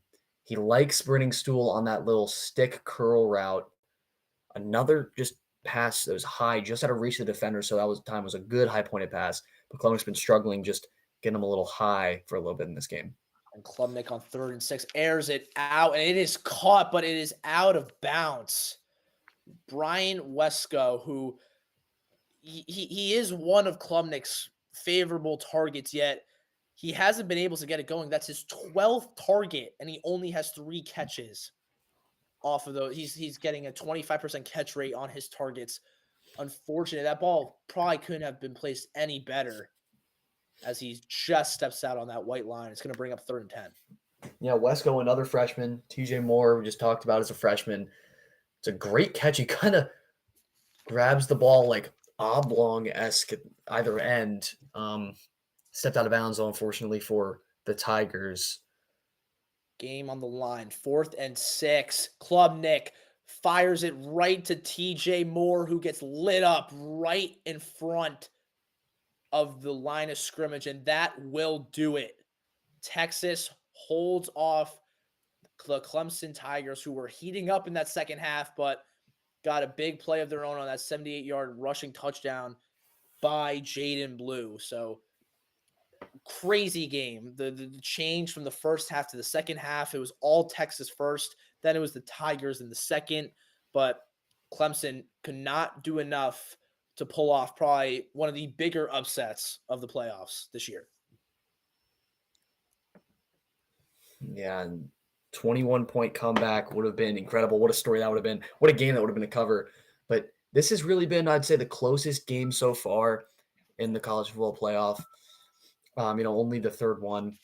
I'm glad that, we were able to do it and cover it, as they're only going to have to take 2 more snaps, and this game will be over.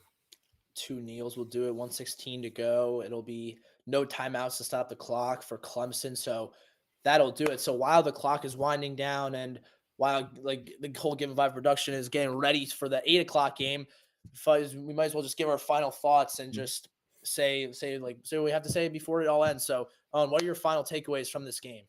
I really think that we talked about it at the beginning. I'm going to still talk about it now. Cade Klubnik, I think, needs to be talked about more as an elite quarterback in the FBS. He's showed it today. He had 1 interception that was tipped up into the air. His decision-making looked really good. His ability to adjust coming into the second half based on what he saw. He threw for 336 yards and 3 touchdowns, which is nothing to scoff at. And then my other big takeaway is I think both the O-line and the D-line of Texas are a problem. I know Clemson is the 12 seed. They're not the number 1 team in this college football playoff, but that's a team that just won. That just put up 24 on Texas. But the O-line and the D-line of Texas are amazing. Both their ability to put pressure on the opposing quarterback and then block. They had 2 separate rushers of 100+ yards today, which is so rare between Wisner and Blue. And when Wisner gets healthy come January 1st in 2025, when they play Arizona State, that duo is going, I think is going to be able to upset 4-seed Arizona State. Yeah, I think there's plenty to be happy about, whether you're a Tigers fan or Longhorns fan. I think from the Clemson standpoint, coming in as a 12 seed, 16th ranked overall in the final CFP poll, they played very well. They held their own. They made that comeback in the second half, like some of the other teams that we've seen so far could do, like IU and SMU. Mm-hmm. Texas, they showed why they're the 5 seed. And although they lost in that SEC championship, they proved it. And I think they've done this for the other 2 games. It's a player of the game. Mm-hmm. If I were to give mine, I think Cade Klubnik, he's made his point. But my vote, I'm going to give it to Jaden Blue. I think he played outstanding. He put the team on his back when he had to step in for the injured running back. Oh, I keep forgetting his name. Wisner, yeah. He played phenomenally. He had 170 on the ground, and he put the dagger in the chest of Clemson fans with that 78-yard touchdown. So that's gonna be my player of the game. I 100% agree with you. Jaden Blue, my player of the game as well. Like you said, Clemson got close. They got within 7, 1 score. Give it back to Texas. Their defense, everyone's hyped up. I'm sure fans watching at home were. Handed off to Blue on a simple outside zone. Boom, 77-yard touchdown. I think that really did it. And like you said, just stepping up when Quintravion Weiser Wisner went down, and then he got the call. He showed why he's still an elite running back, despite being a number 2 on a playoff team. Yeah. And yeah, so that'll do it from Give 'em 5. Texas moves on to play Arizona State on New Year's Day with a final score. The number 5 seed Texas Longhorns 38, the number 12 seeded Clemson Tigers 24. I'm Ethan Bonheur, joined alongside Owen Heffron. Just want to give a quick thank you to our producer Dylan Shalom, who helped out with this stream today, and all the other boys that are involved with Give 'em 5. So thank you all for tuning in. Make sure to like and subscribe to Give 'em 5. And also stay tuned for the 8 p.m. game between Tennessee and OSU. Probably one of the better games you'll see in this first round. The winner of that will play Oregon. Texas is your winner of the second game of the 3-game triple header. They will play ASU on January 1st. Thank you so much for tuning in. I'm Ethan Bonheur, joining alongside Owen Heffron. We will see you soon.